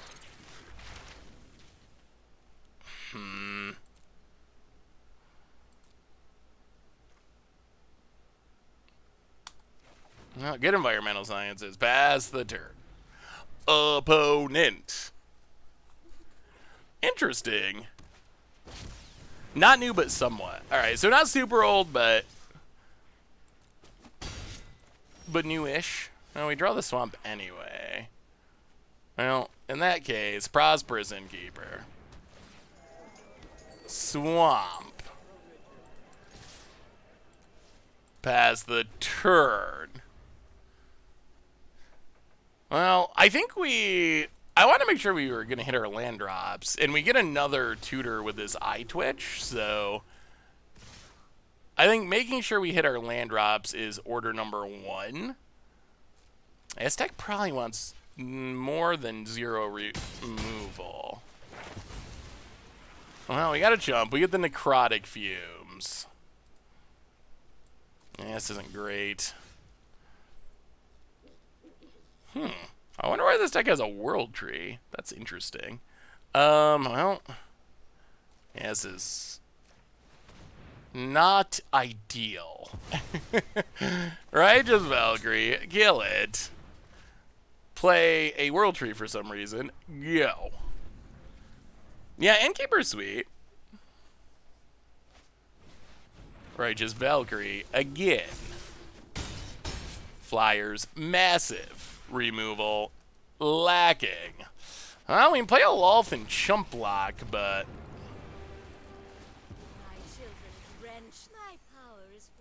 pass the turn. Yeah, I mean, I like World... I would definitely play World Trade in like 3 or 4 color decks in Standard 2022. I feel like it's just a... like... worse than a Campus or whatever in a 2-color deck. Unless you have... maybe if you have a God to tutor out, then that would be different. But it's just a tap land that's not even a dual land until like turn 5 or turn 6. Hey, what's up, Monster? How are you? Bloodchief Thirst, kills a spider. And foretells, more angels. Attacks with everything. We chump. Yeah, this looks like a losing battle. Skeletal Swarming. Yeah, cash in the Lolth. Gain a little bit of life. I guess we environmental sciences. Gain a bit of life. Make a skeleton. I do like the Prosperous Innkeeper doing work, but our creatures just can't stop these big things. The reason for the restriction on power word kill is because in D&D, most of the creatures usually have more than 100 HP, which is the threshold for power word kill to kill. Ah, that makes sense. I didn't realize that was the reason. I figured it was just like a magic thing, like go for the throat. Didn't have like go for the throat couldn't kill artifact creatures, and that was the theme of the set. So it's a way to make like a safe-ish Doomblade. Well, takedown, spiders, life. Well, it has to attack, unfortunately. Okay. Not good. This is where Skeletal Swarming looks a little questionable, because it just... wow, our opponent takes it. Okay. Where it just has to swing into big blockers. So I think we gotta block here, sack our board, and maybe we could draw to, like, combo pieces? Maybe? Maybe. Opponent's on 3 lands. We're just in the fragilest situation here. Bloodchief Thirst on Innkeeper. Can't do anything about that. We get a bit of loyalty. Opponent. In exchange for loyalty. Oh, we're gonna draw some cards. I mean, we're doing some chump blocking. We don't have removal. Is the issue. And we're not gonna be able to chump block forever. Well, alright. Plumb the Forbidden. We don't have any life gain, right? 1, 2, 3. So 1, 2, 3, 4. 5. We go to 1. Alright. Yeah. Well, draw as much as we can. Innkeeper. Shambling Ghast. Eye Twitch. Plumb the Forbidden. Land. We go to 1. Oh, Culling Ritual. So Culling Ritual kills 2 things. I guess that's actually semi-helpful here. That is semi-helpful. It kills a token. It kills this Valkyrie. Well, at Culling Ritual. Kill some stuff.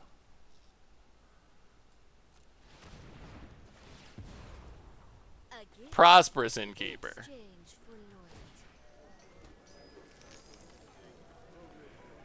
Land.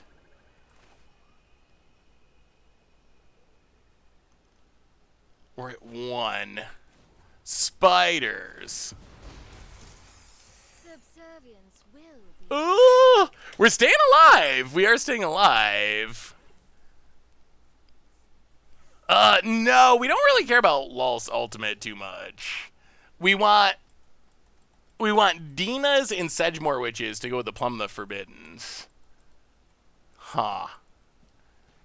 Yeah, we might have to eye twitch. Skeletal Swarming. Okay. Okay. Okay. I can't believe we might be overcoming this. Those are some 7/7s. Are we gonna win this? Our opponent had huge angels this entire game. We have 0 removal, but we're staying in. We're staying in. We're just staying alive and blocking and blocking and lolthing, and it's kinda working. All right, so I mean, I guess in that scenario, Culling Ritual was not bad. It wasn't a Wrath, but it was good enough. And we're back up to 8, and we have a draw million in hand, and all right, opponent gets rid of the Lulf. Sure. Passes. Ooh, that's big. That's a big one. That's a big one. Witherbloom Apprentice. Shambling Ghast.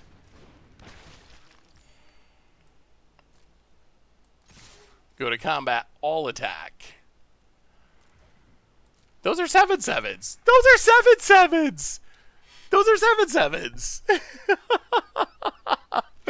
Opponent. I liked how the podcast yesterday you asked Krim about mid-range, and today you're playing a proper mid-range deck.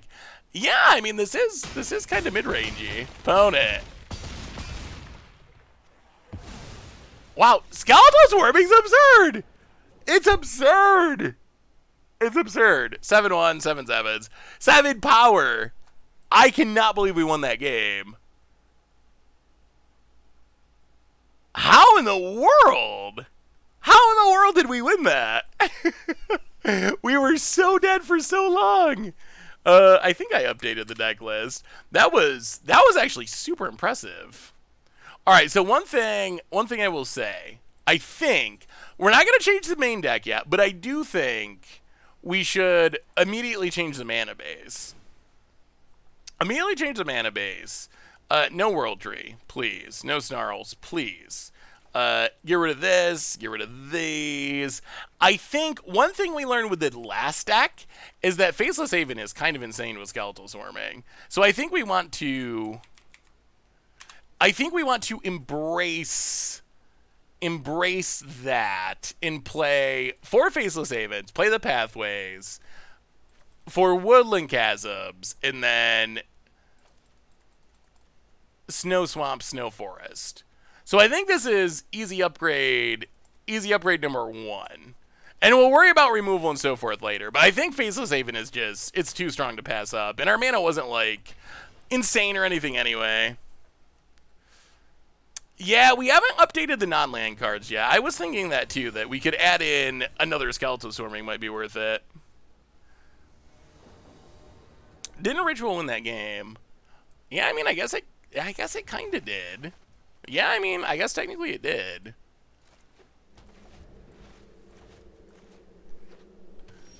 I mean, yeah.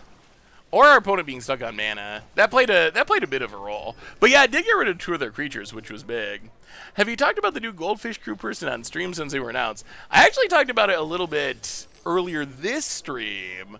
But yes, it is worth mentioning again. Brewer's Kitchen joining the Goldfish fam.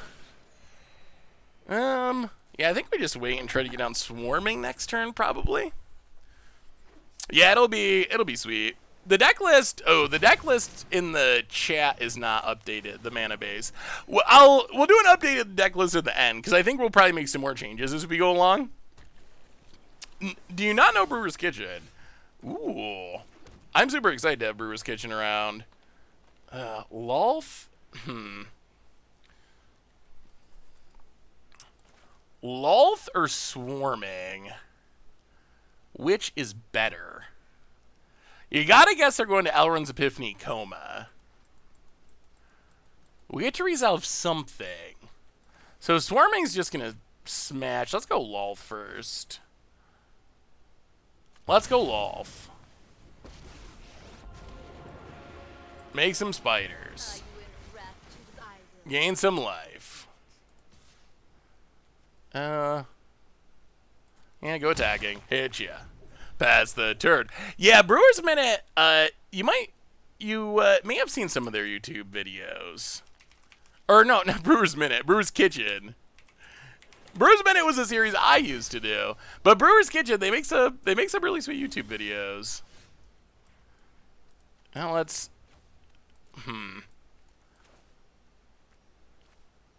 Yeah, let's draw a card. Lose a life. Play a land. Swarming.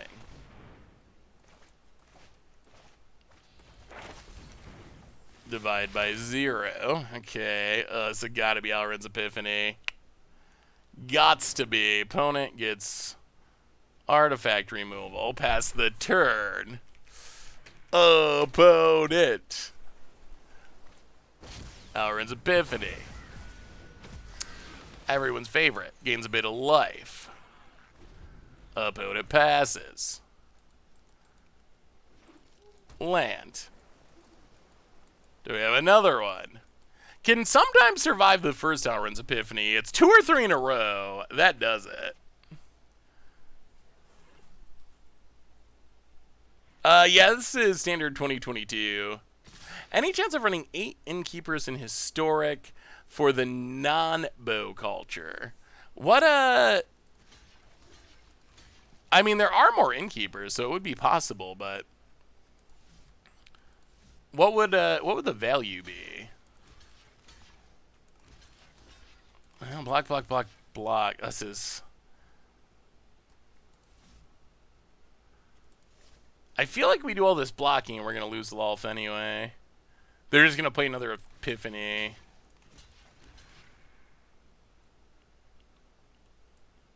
Well, we're gonna try. So do some blocking, lose some stuff. Get a pass summonings. Opponent. Epiphany? Cyclone Summoner. Well, not an Epiphany. I'll play Innkeeper. Pass summonings. Land. Dina.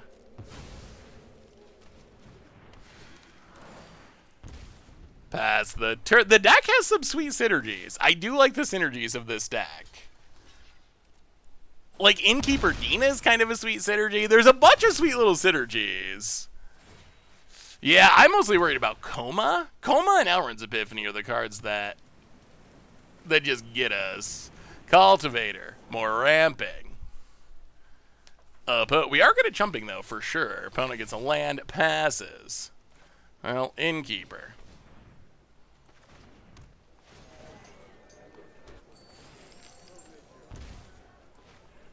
Skeletal Swarming.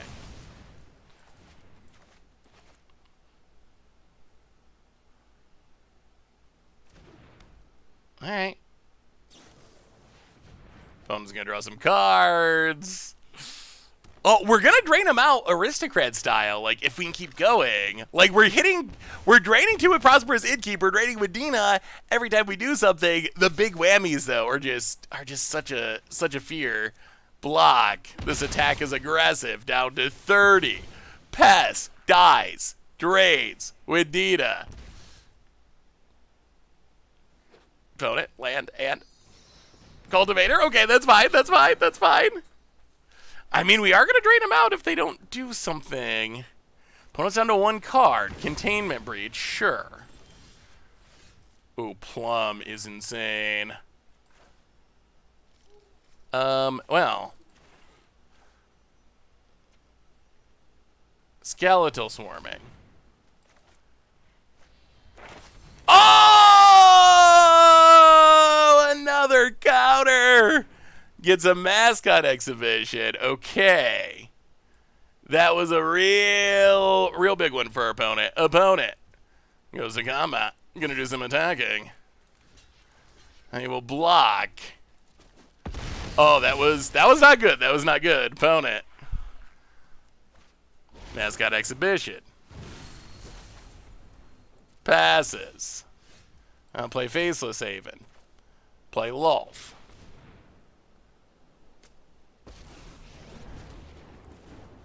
Make spiders. I do what I demand. Drain you. Who? Drain you. Pass the turn. Come on. No epiphanies. No epiphanies. Nothing crazy. Into the Royal.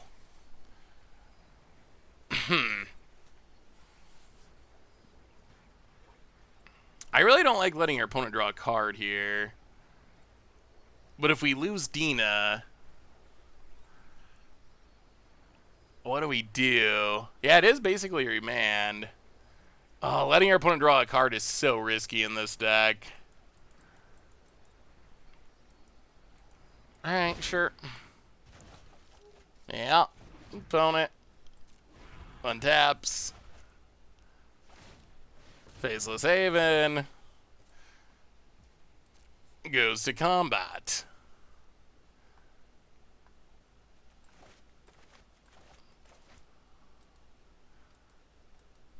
Oh, it's gonna be close. Yeah, the deck it does sweet things for sure. I think Dina is necessary to keep around, unfortunately. Well, this is kind of interesting because we get to keep Lolf. Block, 7, 11, 12, 13, 14, 15, 17. Alright, so block. Plum. Sack. I mean, if they drew an Alrund's Epiphany or whatever, then sure, you got us. We will slay. But that's just how Alrund's Epiphany works. Land. Mortality Sphere. Sedgemoor Witch. Oh, they were sending those at Lolth too? Alright, another Cultivator. Well, we shall see, we shall see. Land. Dina.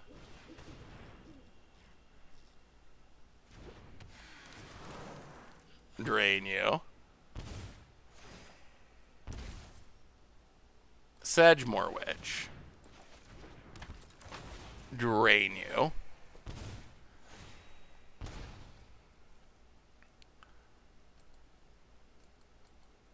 We're at 19. Mortality Sphere. Yeah, I think we gotta. Token. Life. Drain you. Pass the turn.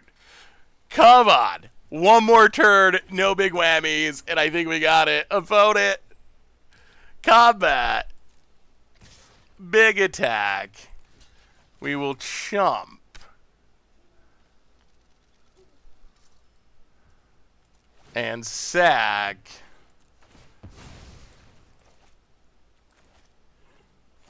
Drain you. Alright, opponent. Did you top deck Epiphany? Land.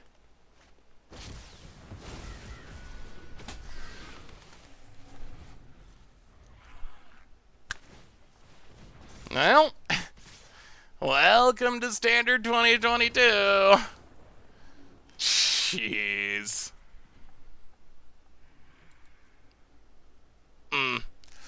So, our deck is sweet. Alrund's Epiphany is not as sweet. Here's the thing. A couple of weeks ago, Wizards banned Book of Exalted Deeds because it's frustrating. And we talked, hey, what's up, Atomic Sound? And we talked about it a little bit at the time. How frustrating is... I don't think we had mana to plumb, did we? After we played all of our stuff? We talked about at the time how frustrating is a horrible banning metric, because frustrating is very subjective. I will say what happened right there is insanely frustrating. I mean, at least if you lock me with Book of Exalted Deeds and I don't have an answer, I just scoop. Like, you won. You won the game. Like, awesome. Good for you. That's what you're trying to do in a game of Magic, is win the game of Magic. Alfred's Epiphany, on the other hand, good golly, that is so frustrating. Alright, Clarion Spirit for our opponent. Code Spell Cleric. Well, if there was ever a matchup where that bad Pseudo Wrath could be good, it's probably this one. The problem is we're going to need to find it, like, right this second. To the point where we might just be drawing cards. Yeah, I think we have to. Yep. Draw 2. Hunt for specimens. Dina. Land on black. Dina. Hunt for specimens.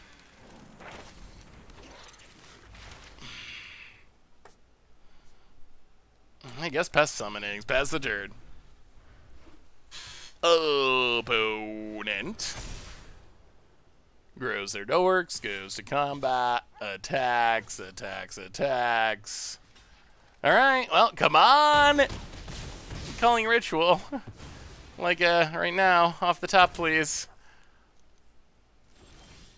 That's not a Culling Ritual.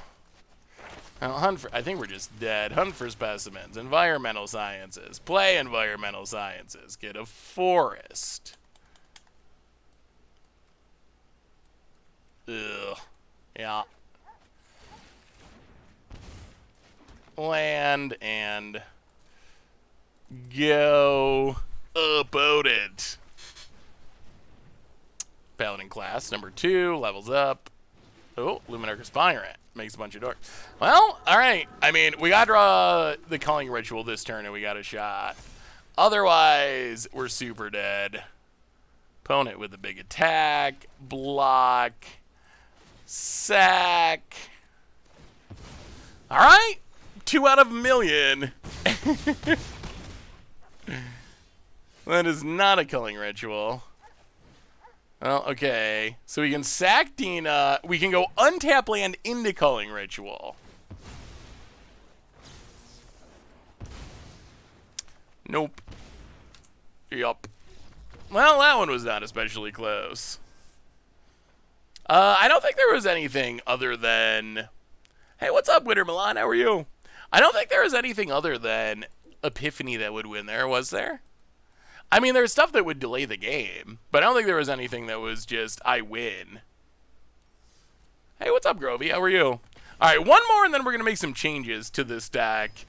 It seems to have a bit of an issue with the opponent being aggressive. It seems like it does really cool things if it gets a really long time to set up.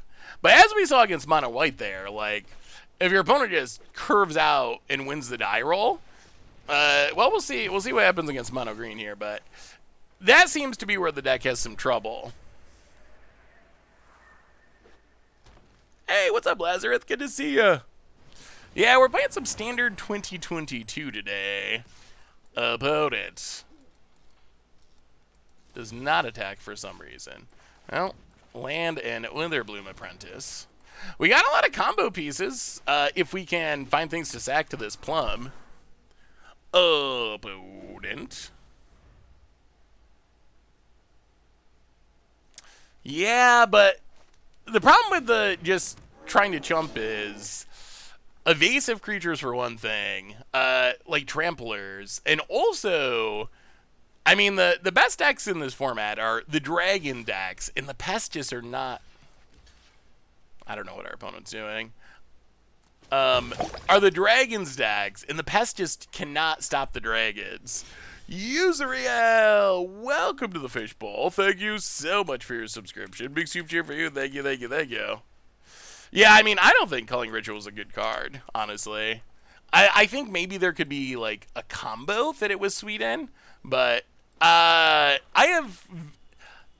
seen it cast quite a few times, and it is almost always been not great. I've seen it be good a couple of times, but I'm not sure if the couple of times it's been great makes up for the many times when it seems pretty disappointing. Opponent. Combat. Attacks with the Trampler. No blocks. Alright, we need a way to make pest tokens, basically. The synergy of this deck are super sweet, though. Alright, Prosperous Innkeeper. That's a little something. Make a token. Land. Ugh.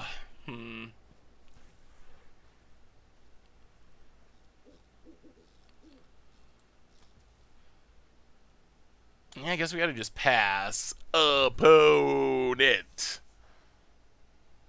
I mean, I think it's too early to to talk about banning things in Standard. Although, I do think Alrund's Epiphany, if I had to pick it, again, we talked about this before, it's not saying it should be banned or a call for a ban. Things always get misconstrued. Like, if I say, I don't like this card, I'll get comments where people are like, why are you trying to ban this card? I'm like, I just said I don't like it. Like, that's very different than saying a card should be banned. But I do think if, out of the cards we've seen in Standard 2022, I do think the most likely card to get banned is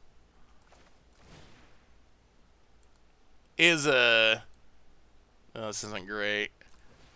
Is going to be Alrund's Epiphany and Goldspan. Those are the top tier.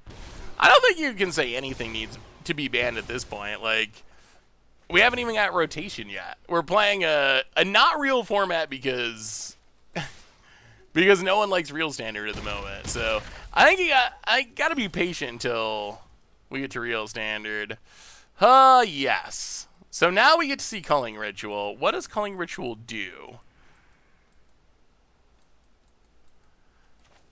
Wraths our board and lets us die to 3-drops.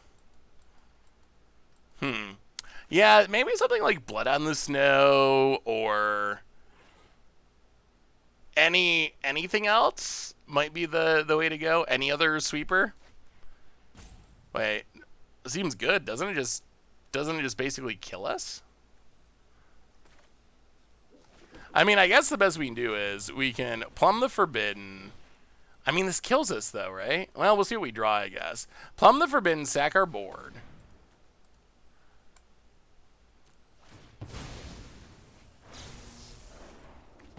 Innkeeper.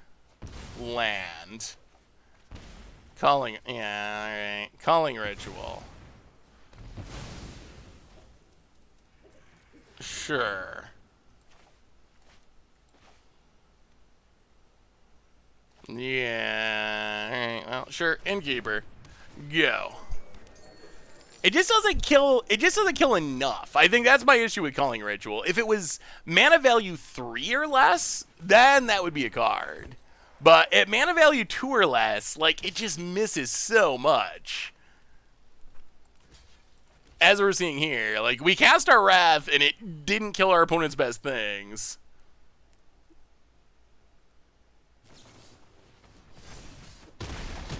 Opponent hits us to 1. I mean, if we play Apprentice off the Treasure, then it gets Wrath, right? Because it has mana value 2 or less.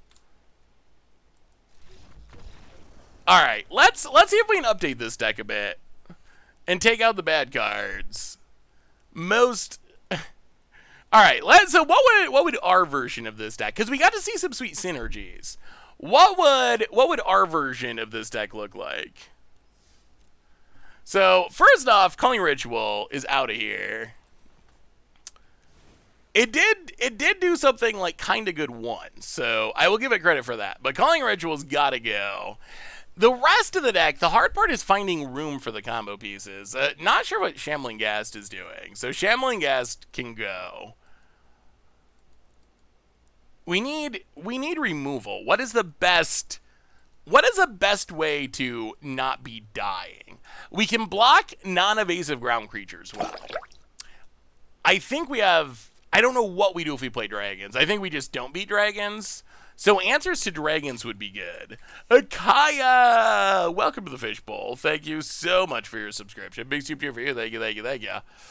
Well, this is standard 2022, so there's not really any sideboard other than your learn and lesson stuff, because it's only best of one right now. A quiz! Welcome to the Fishbowl. Thank you so much for your subscription. Big soup here. Thank you, thank you, thank you. Soul Shatter is the best answer to dragons. So maybe a couple Soul Shatters. What about these Mortality Spheres? Are they good? Are they necessary? How can we... And then what do we do against aggro? We're just trying to chump our way through? Is that practical?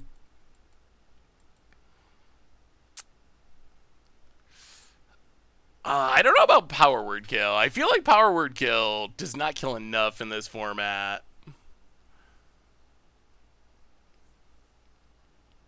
You wouldn't play Mortality Sphere if they let you have as your companion? Only... I feel like more Sedgemoor Witches. I also wish we'd like... Village Rites seems very appealing in this deck for more velocity. But I don't know... I don't know what we... Like, what are we cutting? So, like, actually, maybe the best... The best just straight-up combo versions, maybe Skeletal Swarming is... Maybe Skeletal Swarming is too slow. Like, if you just want to combo off, as sweet as Skeletal Swarming is, but I wonder if Skeletal Swarming is... It works well with Innkeeper. I mean, I think the problem with Power Word Kill is, like, it doesn't... It's just so bad against the Dragon deck. And the Dragon decks are, like, the most popular decks in the format. So, I like it. I just feel like it matches up... It matches up really poorly with the meta. What if we... this feels bad, because I know we're all about Skeletal Swarmings.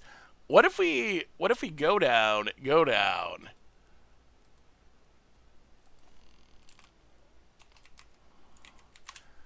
Go up to Professor Onyx's.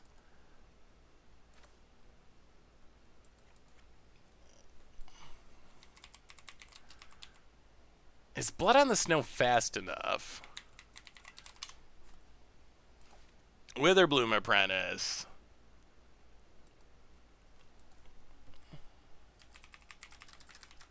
Power Word Kill doesn't kill Faceless Haven either.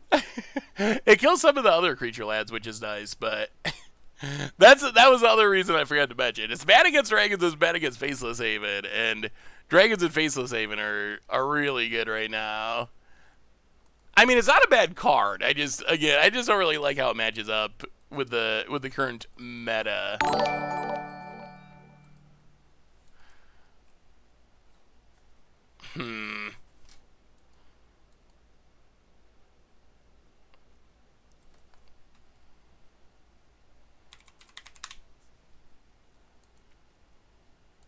Can probably go 3 pest summonings and another aquatic for Yoobs.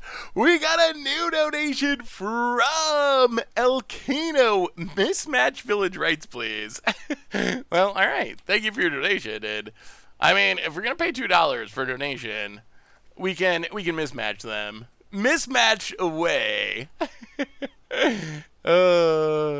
What other token generators are there in green and black? In standard 2022, Azeka's Chariot's probably the best one. Azeka's Chariot's just like a really good card. Ten the Pest is sweet. It's just so hard to find room for it. Like, if we want to play Ten the Pest, we got to play big creatures for Ten the Pest, and then like, how do you have room? Like, that's the issue. I think you'd have to cut all the planeswalkers and removal. Skeletal Swarming's probably the most consistent. Either Skeletal Swarming or Azeka's Chariot.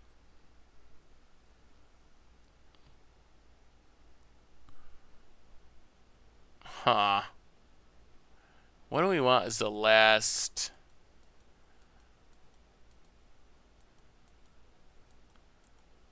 I might just need more Soul Shatters. I wish we... How many lands do we have? Can we play another Village Rites? 24.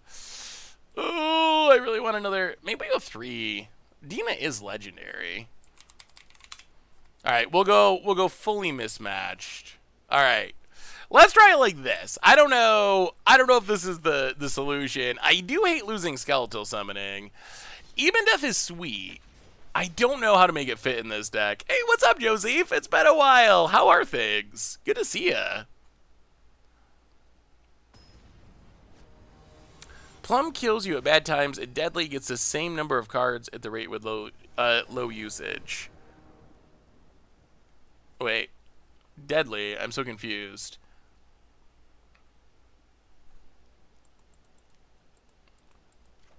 Oh, the treasure thing? I mean, Plum is kind of a combo piece in this deck. So I think in this deck we need the copying. The copying is pretty essential to the combo. So I think because we're trying to combo, I think we just gotta have all the plums. All right, not bad. Innkeeper. Hit ya. Innkeeper's gonna do a bit of work here. We're gonna need to find the Dina still. Things are well. Kid starts kindergarten next month. Ooh, that's exciting. Aw, come on, opponent. Alright, gonna start stealing our cards. Oh, no stadiums, but we do have pests. This is post-rotation pests. Yeah, Blood Chiefs are... It just depends on how much removal you have. Alright, opponent gets the Village Rites. Goes attacking. Well, land. Zedge Morwich. Gain a life past the turn. Play Bookworm and then sack it to 10 the Pest. Yeah, I mean, 10 the Pest with big things is sweet. It's just, it's a challenge to find room for it in the deck. Another Clarion Spirit. I think the Demigoth Titan is probably the best to sacrifice. You get so many pests. Opponent passes. I don't play a land.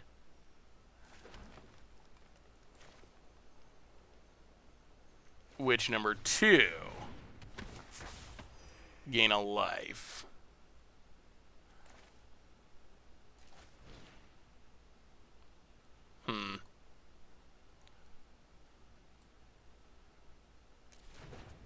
Ugh.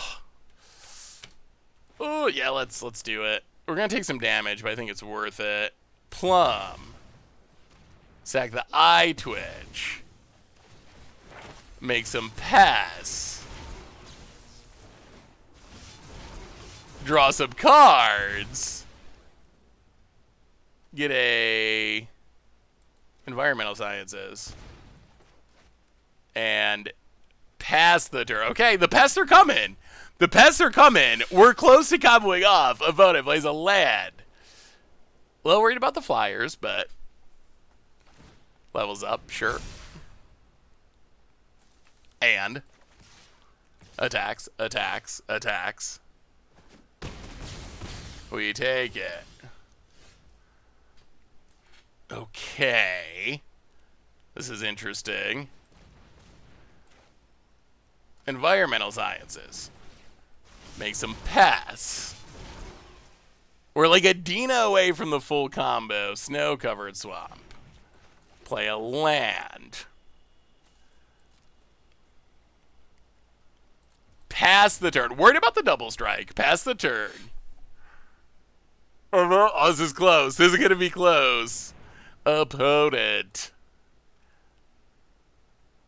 Gonna level up Paladin class. Go to combat.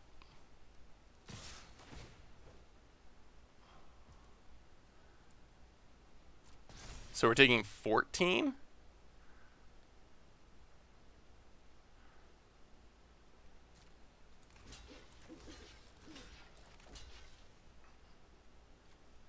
Well, 1, 2, 3.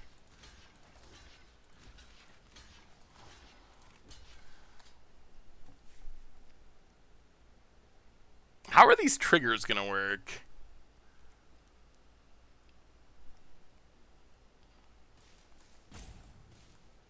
Oh yeah, we're gonna die. Oh, we're dead, aren't we? Huh. Well, we might be dead.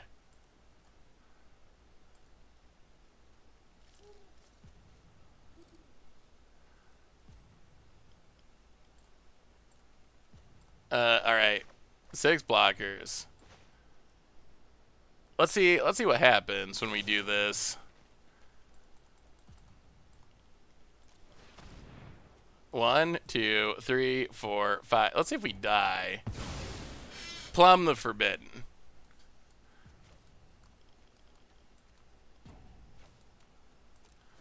Okay.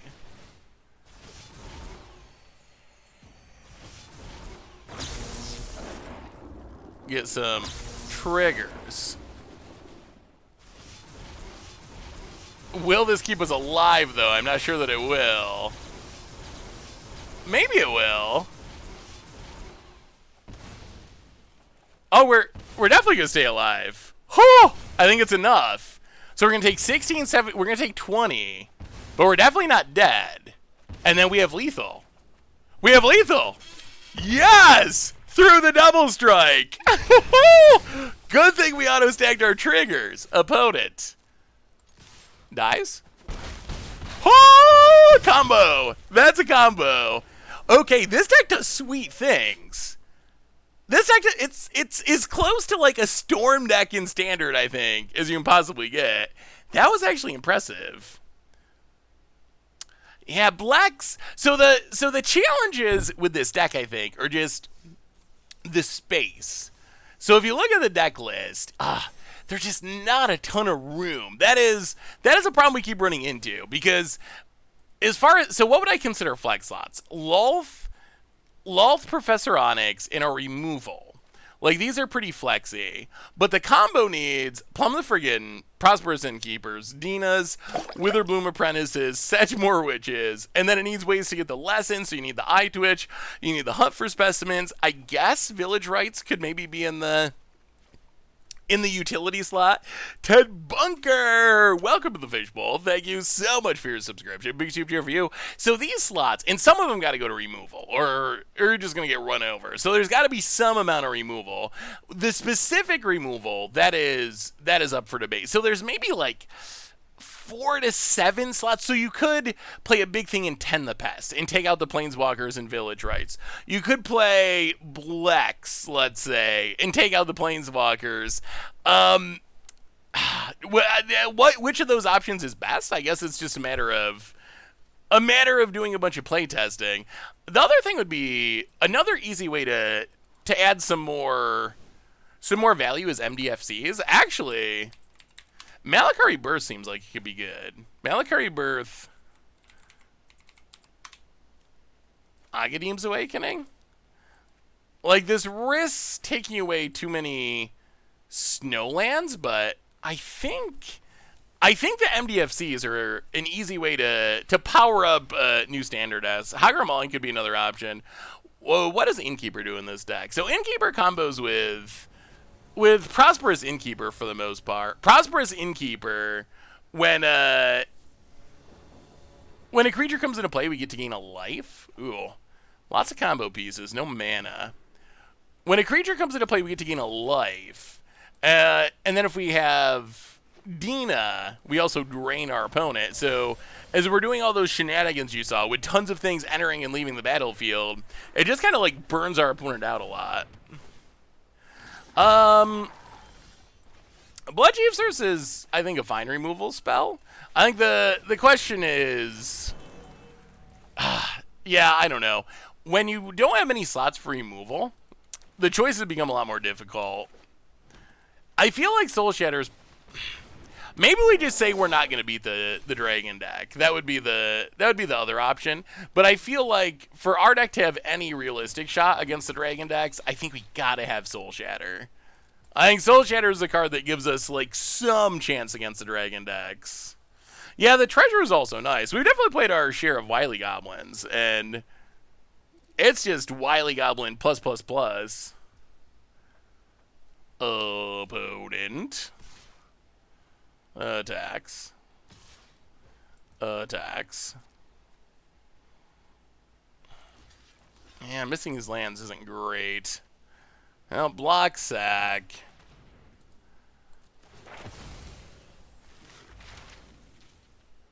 Gotta take environmental sciences. Yeah, Baleful is good. Poison the Cup isn't bad either. I mean, there's several good options. The biggest oh dear. Whoo. Yeah, that is a board that is not going to be easy to beat. Yeah, I mean, when the aggro decks get a good draw and win the die roll, unless you're a Doomscar deck, you just kind of throw up your hands and you're like, okay, fair enough. I love how all these people went to Standard 2022 just to play more Soup of the Day decks. I mean, they're different at least. Like, so many of the cards in Real Standard are going to be rotating, that even if you're playing an archetype that's known or real, the archetype looks a lot different. Even like, is it dragons?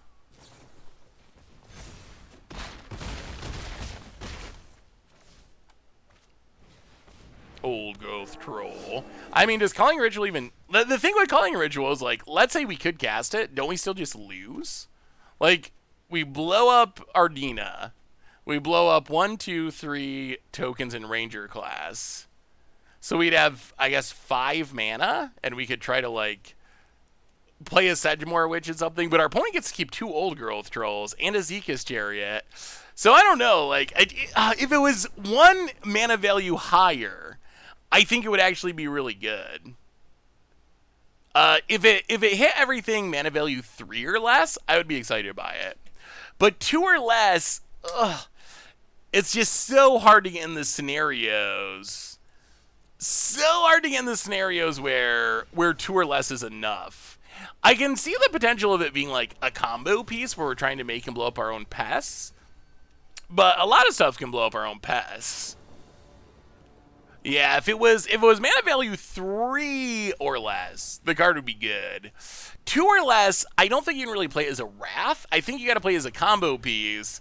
Maybe there's a world you can play it as a combo piece in this deck, but even that is... I don't know. I feel like I'd rather have something that was a Wrath and blows up our stuff. Culling Ritual would be good if we had sideboards. It might be. It would probably be... Well, would it? Maybe it would be. I don't know. I still wonder if I would rather have, like, Blood on the Snow or something. Crippling Chill. Whatever it is. Crippling... Whatever that card. It's not Crippling Chill, is it? Whatever the 4 mana one is, it gives everything -3, -3.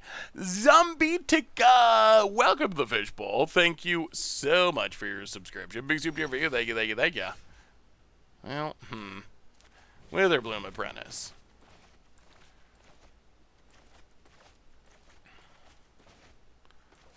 Opponent. Yeah, counter number 1. Well, this is where we're going to miss having the skeletons. Skeletons are so good against... against the control decks. Prosperous Innkeeper, number 30.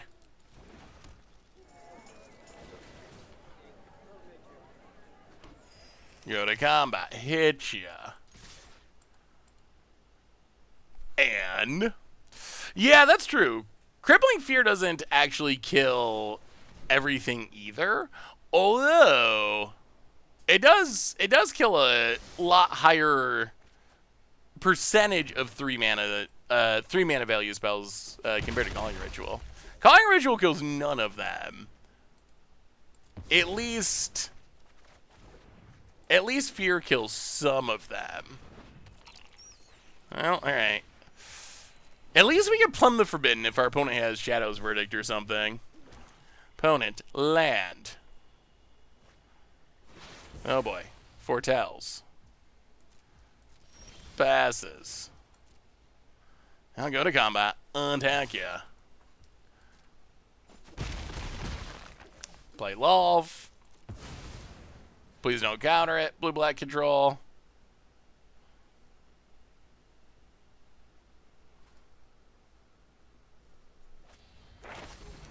Well, I guess technically they didn't counter it. Opponent. I mean, Damnation would probably be fine in Standard. If we have other 4-mana Wraths, Damnation is not, you know, meaningfully better than other 4-mana Wraths. Opponent. Pass summonings. Passes.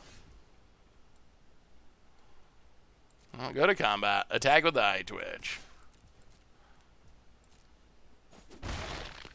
Plumb the Forbidden. Sack the Eye Twitch. Draw a couple cards.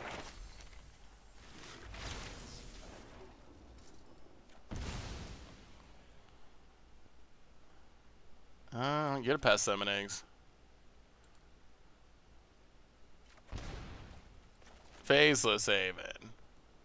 Pest Summonings.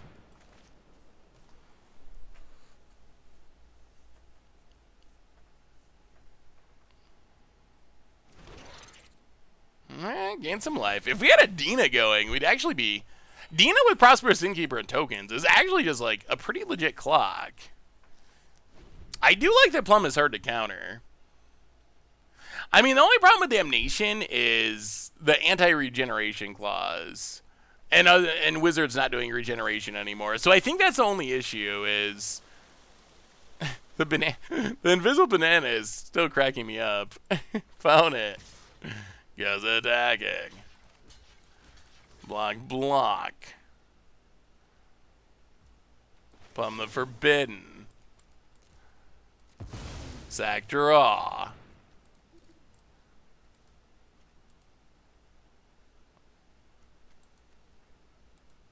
Oh! Arena.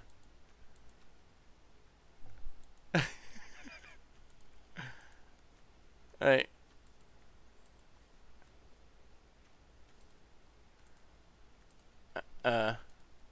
Okay. Okay. They keep moving them. They keep moving them. The shirt banana. You can see right through the banana on the shirt to arena.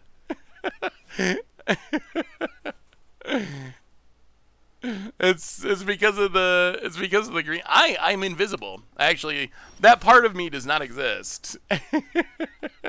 It's just completely gone.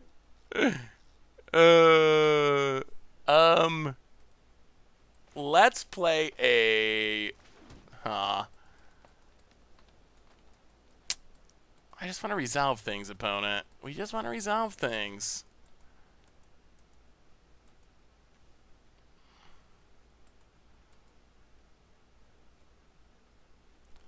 Yeah, I guess we pass. No, go attacking and then pass. Hit ya. Yeah, this is a matchup where we miss the skeletons. The skeletons would be super good. I like Lolth a lot too. Lolth is actually pretty powerful. The challenge here is just getting it on the battlefield. Oh, yeah, I mean, the control deck with a foretold card and 5 cards in hand. Faceless Haven, not going to... Wow, all 5 to the top. Uh-oh. Uh-oh, uh-oh. Opponent, land. And... Crippling Fear. Well, Village Rites. Draw a couple cards.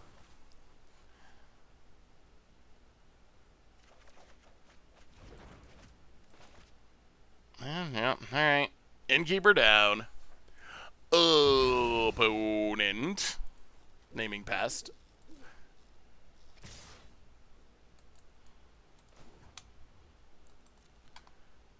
So if we do this, our opponent... Yeah, alright. I think we're going to do this. We're going to lose Faceless Haven, but it might allow us to resolve a Are they gonna just leave their mana up? If it allows us to resolve something, it'll be worth it. Opponent thinking. Did our opponent call us a pest? Foretells. Passes. I'll play a land.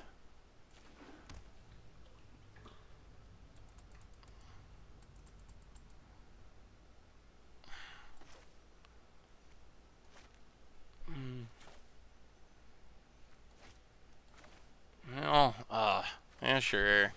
Professor Onyx. We did see it coming. Pass the turn. Opponent. All the Storm Giants. Foretells. Gets in. Passes. Land. Sedgemoor Witch.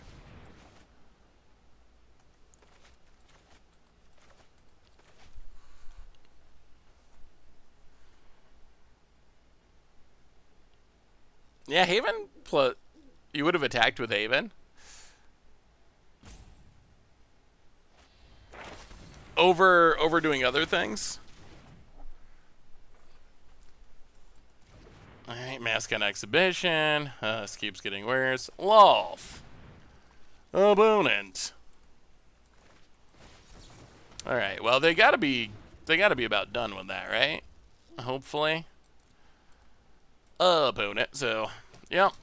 Professor Onyx.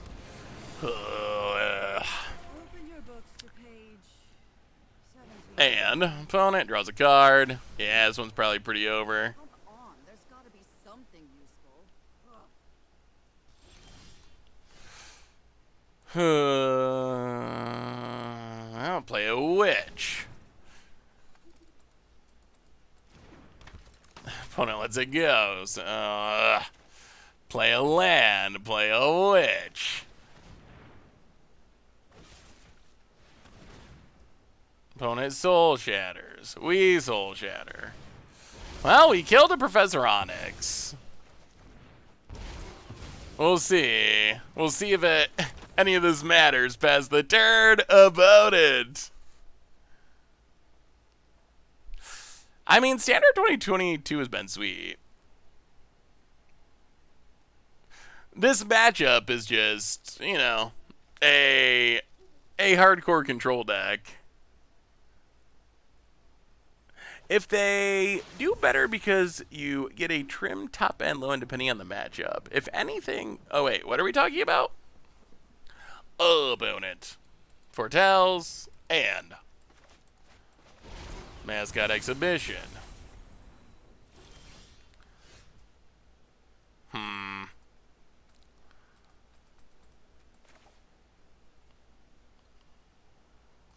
Oh, Professor Onyx. Take it up. Dark and musty as I remember. Take a blood on the snow. Hunt for specimens. Get a pass summonings. Tap land. Pass the turn. I mean, we actually got a Planeswalker down. We got a Planeswalker down. Opponent. Land. Are they Elrod's Epiphanies that are hiding away? Wow, fires up Storm Giants. Okay. And everything. Professor Onyx. Block. Block. Block. So Professor Onyx lives. I think we're going to win this. You just got to resolve one thing. When you play against control, it's about getting yourself countered for a lot of turns. And then you just got to resolve the one thing. Opponent. All right, that's not great for us. Kills our witch. Stuff dies. We gain life. Opponent's at 6. Can we cast enough spells? Probably. Because of Magecraft, take up Professor Onyx. Get a Dina. Land. Dina. Past summonings. Drain you. Drain you. Yeah! Alright, I think we got him. Resolves. Plumb the Forbidden. Sack, sack. Trigger, trigger, trigger! And taking down the control deck. We got there? Our opponent countered our first 40 spells, but eventually... That doesn't matter, right? Like, Liliana just takes care of it anyway. Scries to the top. Trigger, trigger. Magecraft. And... Good try, blue black control. Opponent tried to crim us out. Opinions on unbanning Oddmath in Standard 2022. No. No, please. Please, no. Please, no. No. No. Oddmath is busted. I don't think it would be unbusted. Even in our current card pool, there's still landfall stuff. Sure, there's no Uro, but I still think it would just be... The only thing that would make it fair in specifically this event right now is a mana's a little questionable. But if you have Omnath, then I think everyone's playing Lotus Cobras and playing Jaspera Sentinels and just playing anything you can to fix your mana. And there's still Evolving Wilds. So not a great fetch, but that is a fetch. But Omnath, I think Omnath is just way too good still. Way too good. Well, all right, let's see. Let's see if we can beat the Dragon deck. So I would say the two best decks in Standard 2022 are Izzet Dragons and Mono Green. I think those, I would say, that are the top two decks in the meta.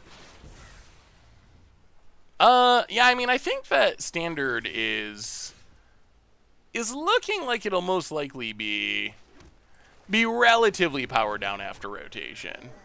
In what I think is a good way. Like, I think it'll be powered down, but I think in a fun way, hopefully. It's just like Mono Green Stompy. Gruul Dragons doesn't work. I've been messing around with Gruul Dragons. I kind of like Gruul Dragons. Skeleton was sweet. I mean, this deck started as a skeleton deck, but we ended up cutting skeletons and making it more of a combo deck. But the initial deck was actually very good.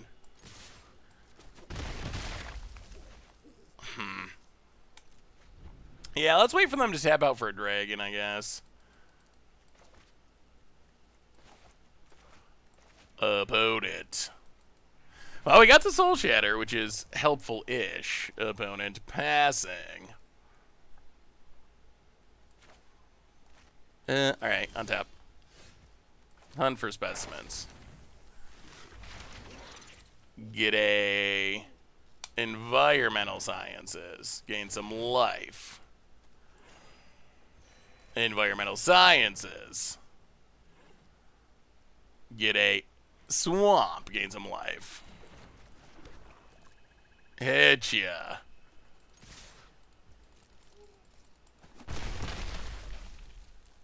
Yeah, Gnawbones is sweet. I mean, I don't know if it's great. I do like that Gruul Dragons is I think the fastest dragon deck. I think that's the big upside. Is you can, if you use like Jaspera Sentinel and Magda and play other mana dorks, you can get to your dragons pretty quickly. About it.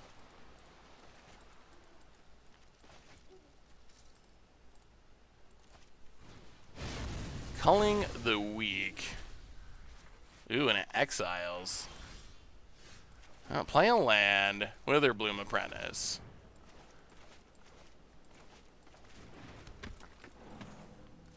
Sedgemoor Wedge. Ooh, alright. There's the saw coming. I'll pass the turn. At least it's not Elrod's Epiphany. Yeah, Rakdos Dragons is sweet because you get Immerse from Predator. Hey, what's up, Sergeant? How are you? Good to see ya. Opponent getting in with the Gallows of Prismari. Well, I guess we gotta Soul Shatter it. Drain you. Kill the dragon. Opponent passes. Hunt for specimens. Get 8. Pass summonings.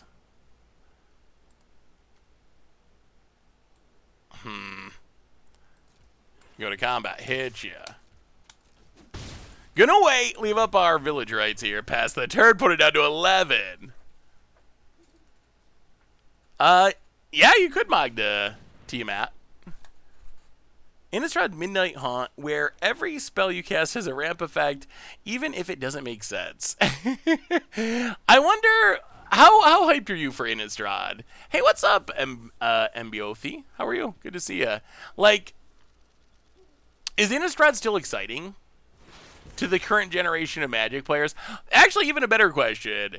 I know we've been around for a while, so it might be that our stream skews a little bit on the more on franchise side than some, but like, were you there for original Innistrad? Like, were you playing Magic, was it 2011? Was that 2011, 2013? One of those years. It must be 2013, because I think the Jace banning was 2011. Were you there for OG First Innistrad? Raise the hand. Yup, nope. No, joined in Theros. Hey, I started in Theros too. Actually, not exactly, but that was a rumor going around for a while. An untrue rumor, but okay. So it seems like not everyone has been there since Innistrad 2012, but a decent amount. Ooh. Soul Shatter. Our dragon removal. Opponent counters.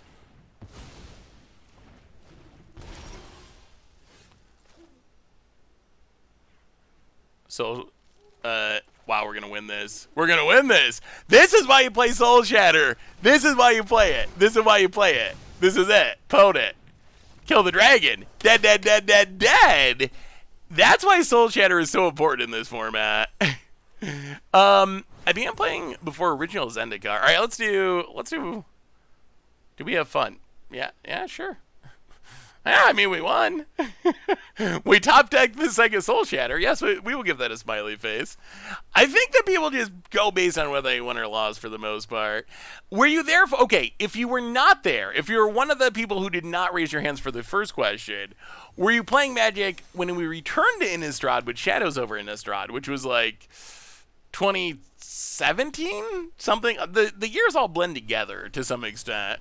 I'm always shocked by how long ago a lot of those sets were, but I think it's like 2017. Were you playing at that set? Okay, so I would assume most people were probably there for second Innistrad. So are you excited about returning to Innistrad? I'm actually curious, because here's my theory and why I'm asking these questions. My thinking is, if you were there for the original Innistrad, you probably have some nostalgia for Innistrad, because Innistrad was really hyped the first time around. Like, original Innistrad is widely considered to be one of the better Magic sets of all time. I'm curious if you weren't there for the original, and your introduction to Innistrad was Shadows over Innistrad. I'm wondering if that group still has that nostalgia. Like, is it still exciting and nostalgic? I'm not sure. Because I feel like Shadows was not bad, but it definitely was not original Innistrad. And original Innistrad, I don't know. I was going to say it had a good standard, but I wonder how much of that is kind of looking at the past with the rose-colored glasses. Like, the Delver deck was one of the better standard decks of all time. So it wasn't like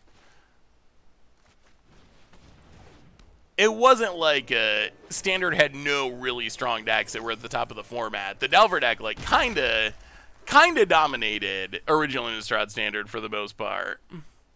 It is really good limited. But then our return to Innistrad, Emrakul had to be banned and kind of broke everything. I didn't like the Eldrazi theme, I think, of New Innistrad. That was my biggest problem. Is the Eldrazi theme I just thought was pretty meh. It didn't really seem like it fit Innistrad to me. It felt like a Zendikar thing. Innistrad was the first top-down set after Kamigawa with new philosophies. Yeah, and they kind of nailed it. Like, the designs were sweet in original Innistrad. Like, the top-down werewolves and just so many... Alright, let's cash these in. Kind of want to draw some cards here. Draw some cards, make some pass. Lose our life gain, but I think that's fine.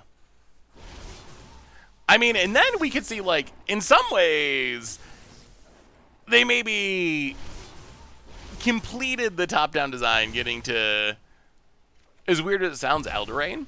As much as Eldraine takes criticism, and rightly so for being broken, a lot of the top-down designs from Eldraine, I think, are actually pretty flavorful for what they're supposed to be. Like, you know, all the grim fairy tales, and I think the flavor of the set really kind of nailed what they were going for in a positive way.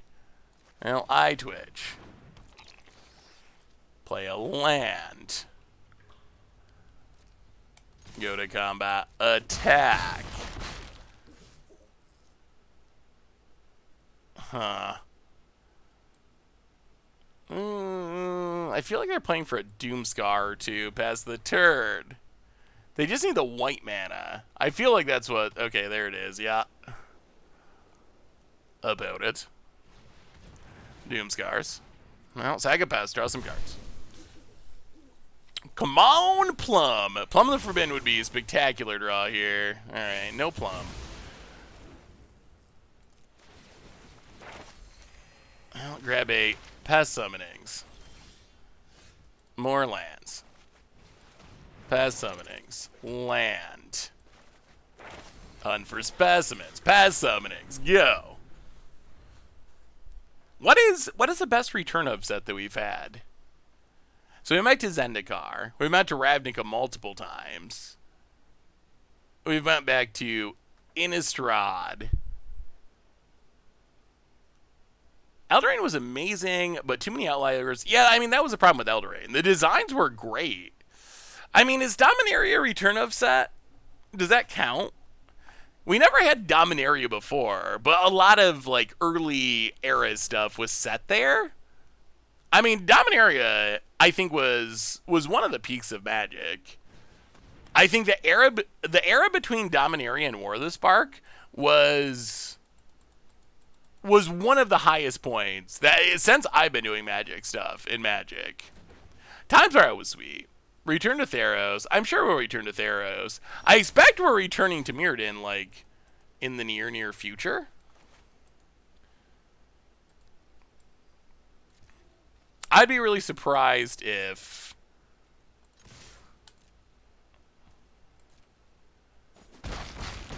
I'd be really surprised if we were not going to Mirrodin next year for a Phyrexian set. I'd be shocked. Like, that's gotta be what it's leading up to. I think we'll return to Kamigawa eventually. I hope we do. Ninjutsu is, like, one of my favorite mechanics. A lot of the other mechanics from this set are a little less good, but Ninjutsu's sweet. Soul Shift, ugh. Arcane, whatever, like, I don't know. It's not a great mechanic. Super parasitic, but Ninjutsu's sweet. I would like to go back to Lorwyn just for the art, although I'm very, very worried that they're going to mess it up. For me, the thing about Lorwyn that was awesome was not the cards. I think the cards are pretty meh, but, like, some of them were good, but the cards were just okay. But the art and the flavor, oh my goodness. Lorwyn might be the best of the modern era, because sets that are legal in modern, Lorwyn might have the single best art in... Lorwyn Shadowmar might have the single best art out of any set. Just like the tone in setting is so different. That's where you get like the creepy like Scarecrow Plains basic lands. So I'm worried that if we go back to it, it's not gonna have that same tone.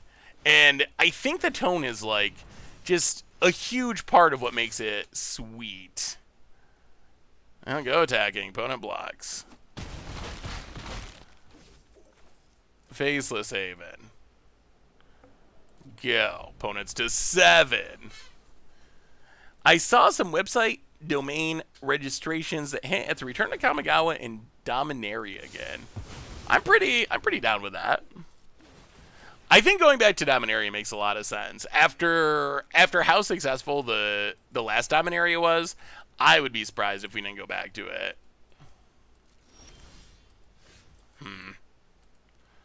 1, 2, 3. Well, let's pass summonings.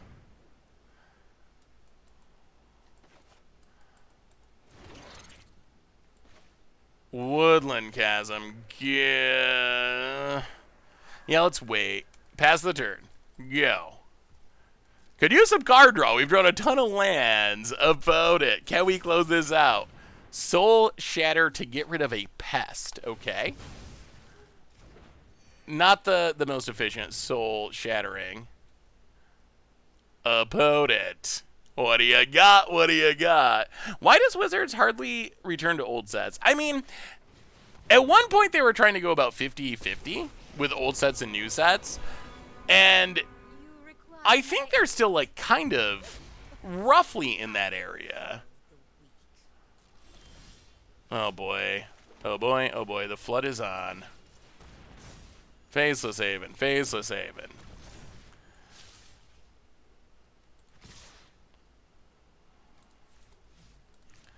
Actually, maybe we just go everything at...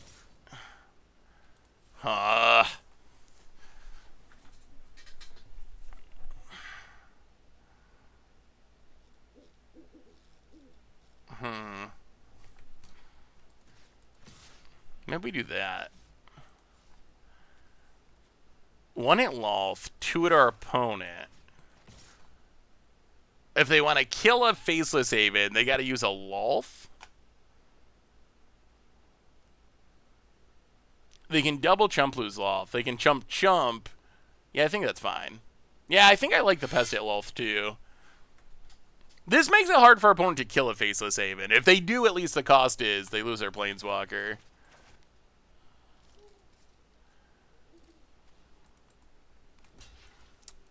Alright, so opponent gonna keep the Lolth alive. Go to 3. Well, we'll see. They make tokens again, but they lose the Lolth. Lolth, I think, is the best walker in the format. I like Mordenkainen a lot, too, in control decks, but I do think Lolth is solid. The trigger ability she puts on the loyalty. Yeah, if Lolth is dead, there's nothing to add the loyalty to. Ooh. When, Uro... When was this found out? Is that newish information? Alright, opponent catches in the Lolth, plays a land.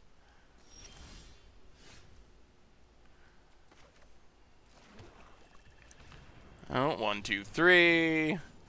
Faceless Haven. 1, 2, 3. Faceless Haven.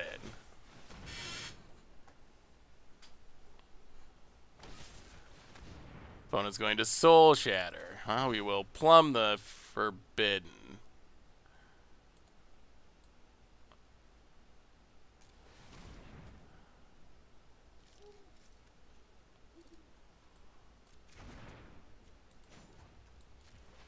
We will plumb the Forbidden. Sack Faceless Haven, draw some cards.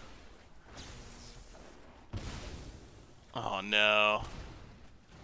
Well, Aghanim's Awakening is more interesting than everything else we've been drawing.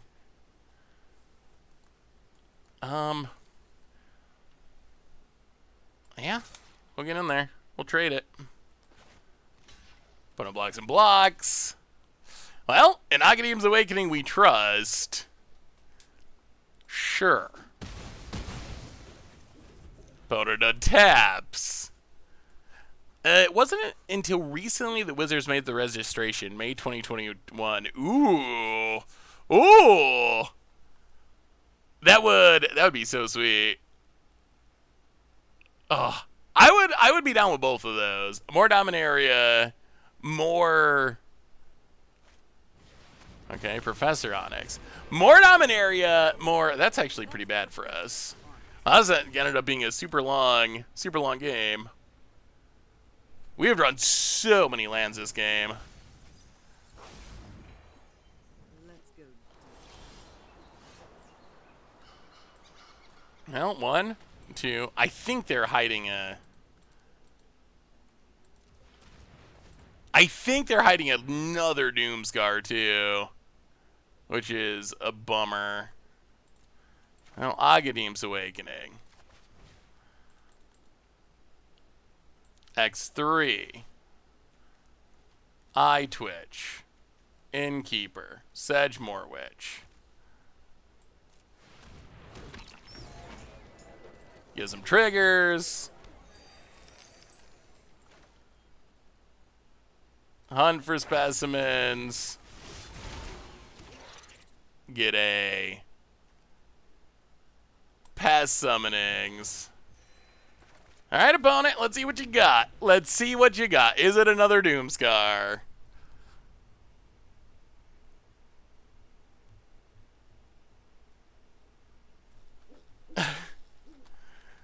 Opponent. It's gotta be, right? Of course. Alright. Doomscar 40. Sure. Well, we'll gain some life. Yeah, but we have played against a lot of people playing Control today. That is true. Many Control decks. Opponent. Also gaining back life with. Where's our Planeswalkers? Where's our Lilianas? Opponent. Yes, the invisible banana. Opponent. Professor Onyx takes it up down to 3. We could use a Planeswalker or 2. Ooh, let me see Jank Jesus. 5-tick Demir Mill. Ooh, that looks fun. I think the combo of Mindcrank and Duskmantle Guild Mage probably the biggest selling point. I think that would give the deck a chance to potentially jank some people out. Well, oh, so close. Witherbloom Apprentice.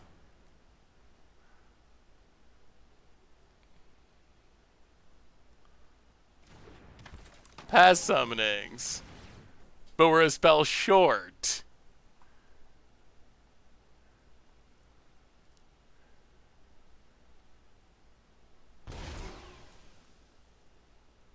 Oh.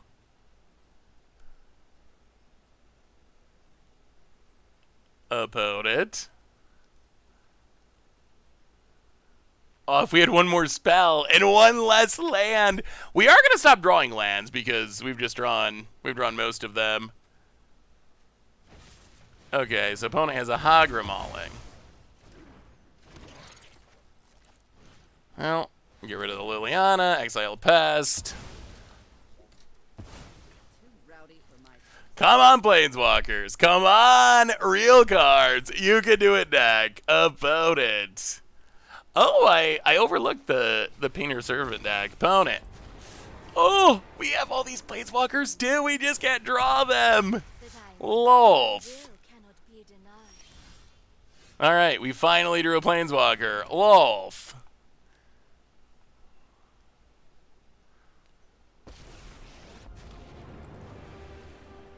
Envy the strong, for they consume. Huh. This is really awkward. Since they drew their second Lolf first, if we take down, they kill our Lolf, but their Lolf probably is going to live. That's really awkward. If we draw a card, though, then Lolf's definitely going to die, unless we top deck. Huh.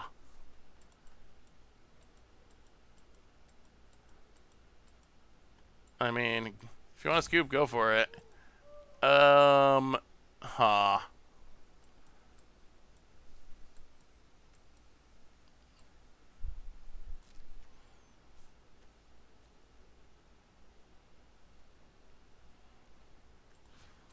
Well, attack Lolf.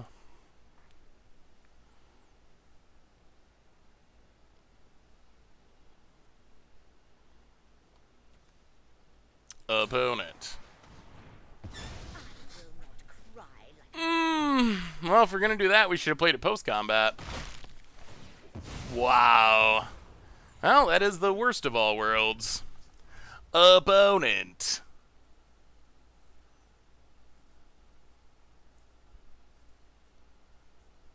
What do you got?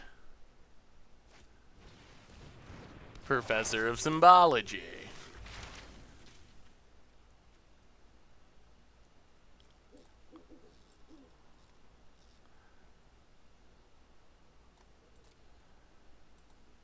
Gonna get back a Planeswalker. Yeah, I mean, I guess that's probably the game. We've just flooded out and that's it.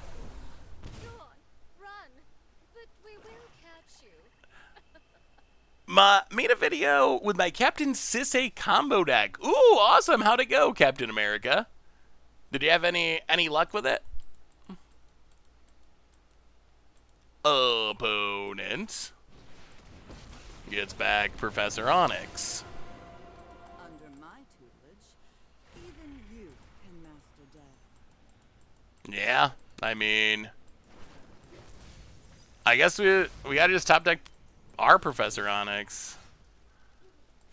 Plumb the Forbidden with no creatures, Prosperous Innkeeper. Yeah. Well, that's a disappointing way for it to go out. Nice, that's awesome, Captor Swolbot. Oh, well, so what do we learn about these decks? So, a little disappointed with how that last game went. I guess we should have thought through what we were doing with our Lolth before we played it, because that was kind of the blowout. So what do we learn about these decks? So Skeletal Swarming actually felt really good. Skeletal Swarming is a pretty powerful card when it can't be dealt with. We'll see how it transfers to real standard once people have best of 3 and sideboards and get to play everything. We'll see. It can be pretty powerful, though, especially with Faceless Haven, and we saw it be pretty powerful in some decks not to be able to deal with it. As far as the past combo deck, it's cool. I don't think it's especially... I think it's pretty middling as far as how competitive it is. It's pretty mid-tier as far as how often you're going to win, but when you do win, it does some pretty cool things. And it's got a ton of just, like, sweet little synergies, but I think overall, the power level of the deck's not especially high, and it just needs, like, so many pieces to do everything. We saw in that last game, our opponent just, like, play a Wrath, play a Planeswalker. And our deck, the problem is, we're like, well, draw a Witherbloom Apprentice, which if we have 4 other pieces on the battlefield and are doing all these things is amazing, but just as like, okay, you Wrath my board, I draw this card. The deck has a lot of really bad cards in it. So, I mean, in that last game was mostly disappointing because we drew like 16 lands or something out of whatever cards, and our opponent just drew more action than us. But on that note, everyone, that brings us to the end of our stream for today. Good news is we will be back on Thursday with our next stream. Thursday for the evening stream, 6 p.m. Eastern. So in the meantime, check out the YouTube. Tons of stuff going up on there. If you missed anything, you can find it on the replay YouTube. Can you help me with some life MTG advice? I've been grinding during the stream, managed to reach Mythic 653, although it feels good. It also severely messes with my head, since I have to think that every second I'm not playing, I'm losing progress. It's giving me severe anxiety and messing with my daily routine. How can I turn this into a healthier habit? Oh my goodness. That is a really big and important question. The ladder is not a great system. that's what you're describing, Kimberly Girl, is exactly one of the big issues with the ladder system. Is if you feel like if you're not playing, you're going to be slipping backwards. You got to be playing. You got to be thinking about it constantly, constantly, constantly. It's really stressful. It gets worse towards the end of the month if there's qualifiers. So that is, sadly, that's what the ladder system is designed to do. That's my feeling. Is that's how, in some weird roundabout way, that's how the game companies want you to feel. Because if you're thinking, oh my god, I'm at 653, but if I don't play for a couple hours, people are going to pass me. I got to keep playing. Or I got to get these cards to build a new deck because you lose a couple games. So I feel like, on one level, I feel like that's how many games, not just Arena, are set up to make people feel, which is not necessarily, it is not a healthy thing. So that is a bad news. The good news is, I don't know. My technique personally, Kimberly, has been to just not really care that much about rank and play how I want to play. That doesn't work for everyone. Some people really love the competitive aspect, trying to get up to that number. So it would take a shift of mindset, I think, to actually get there. But that is probably the easiest way to do it. Play some unranked or play some brawl or something like that, and just realize that the reward isn't that great. Like, it's not like if you're top 1,000 or 1,200 mythic, you get $1 million and your life is going to change forever. Like, it's cool, and maybe you qualify for something. Maybe, I don't know how the current system is. It keeps changing. But I think that it's just an issue of trying to take it less seriously. Not that that's easy. Take some breaks and just play Magic because you enjoy it. That's what I try to do, and that's what keeps me going. Playing many hours a week, for many years, is I try to play it how I have fun. Yeah, and I'm sorry that you're dealing with that. And like I said, I really think that's kind of how ladders are designed to make people feel, which is one of the reasons I prefer kind of like how Magic Online is set up, where it's not really ladder based and you play a league of 5 matches and your results are based on that league, but there's not like a ladder that you're trying to climb game after game after game. It's more self-contained to like, okay, did my 5 matches, I went 3-2 this time, or I went 5-0 this time, and then there's like a cutoff point. The ladder just doesn't have that, and it encourages you to keep going and keep going. The only other thing I'd say, Kimberly, is I think it's important to not have your self-worth be tied up in a game. Like, that's something that I think is easy to do when you really love something, but I'm sure, I don't know you personally, but I'm sure there's tons of amazing aspects about yourself that have nothing to do with Magic. So yeah. So keep that in mind. You're much more than the game, and that's something I try to encourage. I try to remember myself and try to encourage other people. Like, don't let Magic be your identity, because there's so much more to life than a game, even a great game like Magic. But on that note, everyone, yeah, I think that brings us to the end for tonight. Hope things go well, Kimberly. Try not to stress out. And thank you to everyone else, too. Like, seriously, thanks for hanging out, being awesome and amazing. Like, I appreciate all of you. We will be back Thursday, more streaming. In the meantime, check out the YouTube. Tons of stuff going up on there. So have a great night, everyone. Have a great Wednesday. I love y'all. And, yeah, I'll see you on Thursday. So until then, everyone, have a great day. And, yeah, I'll see ya.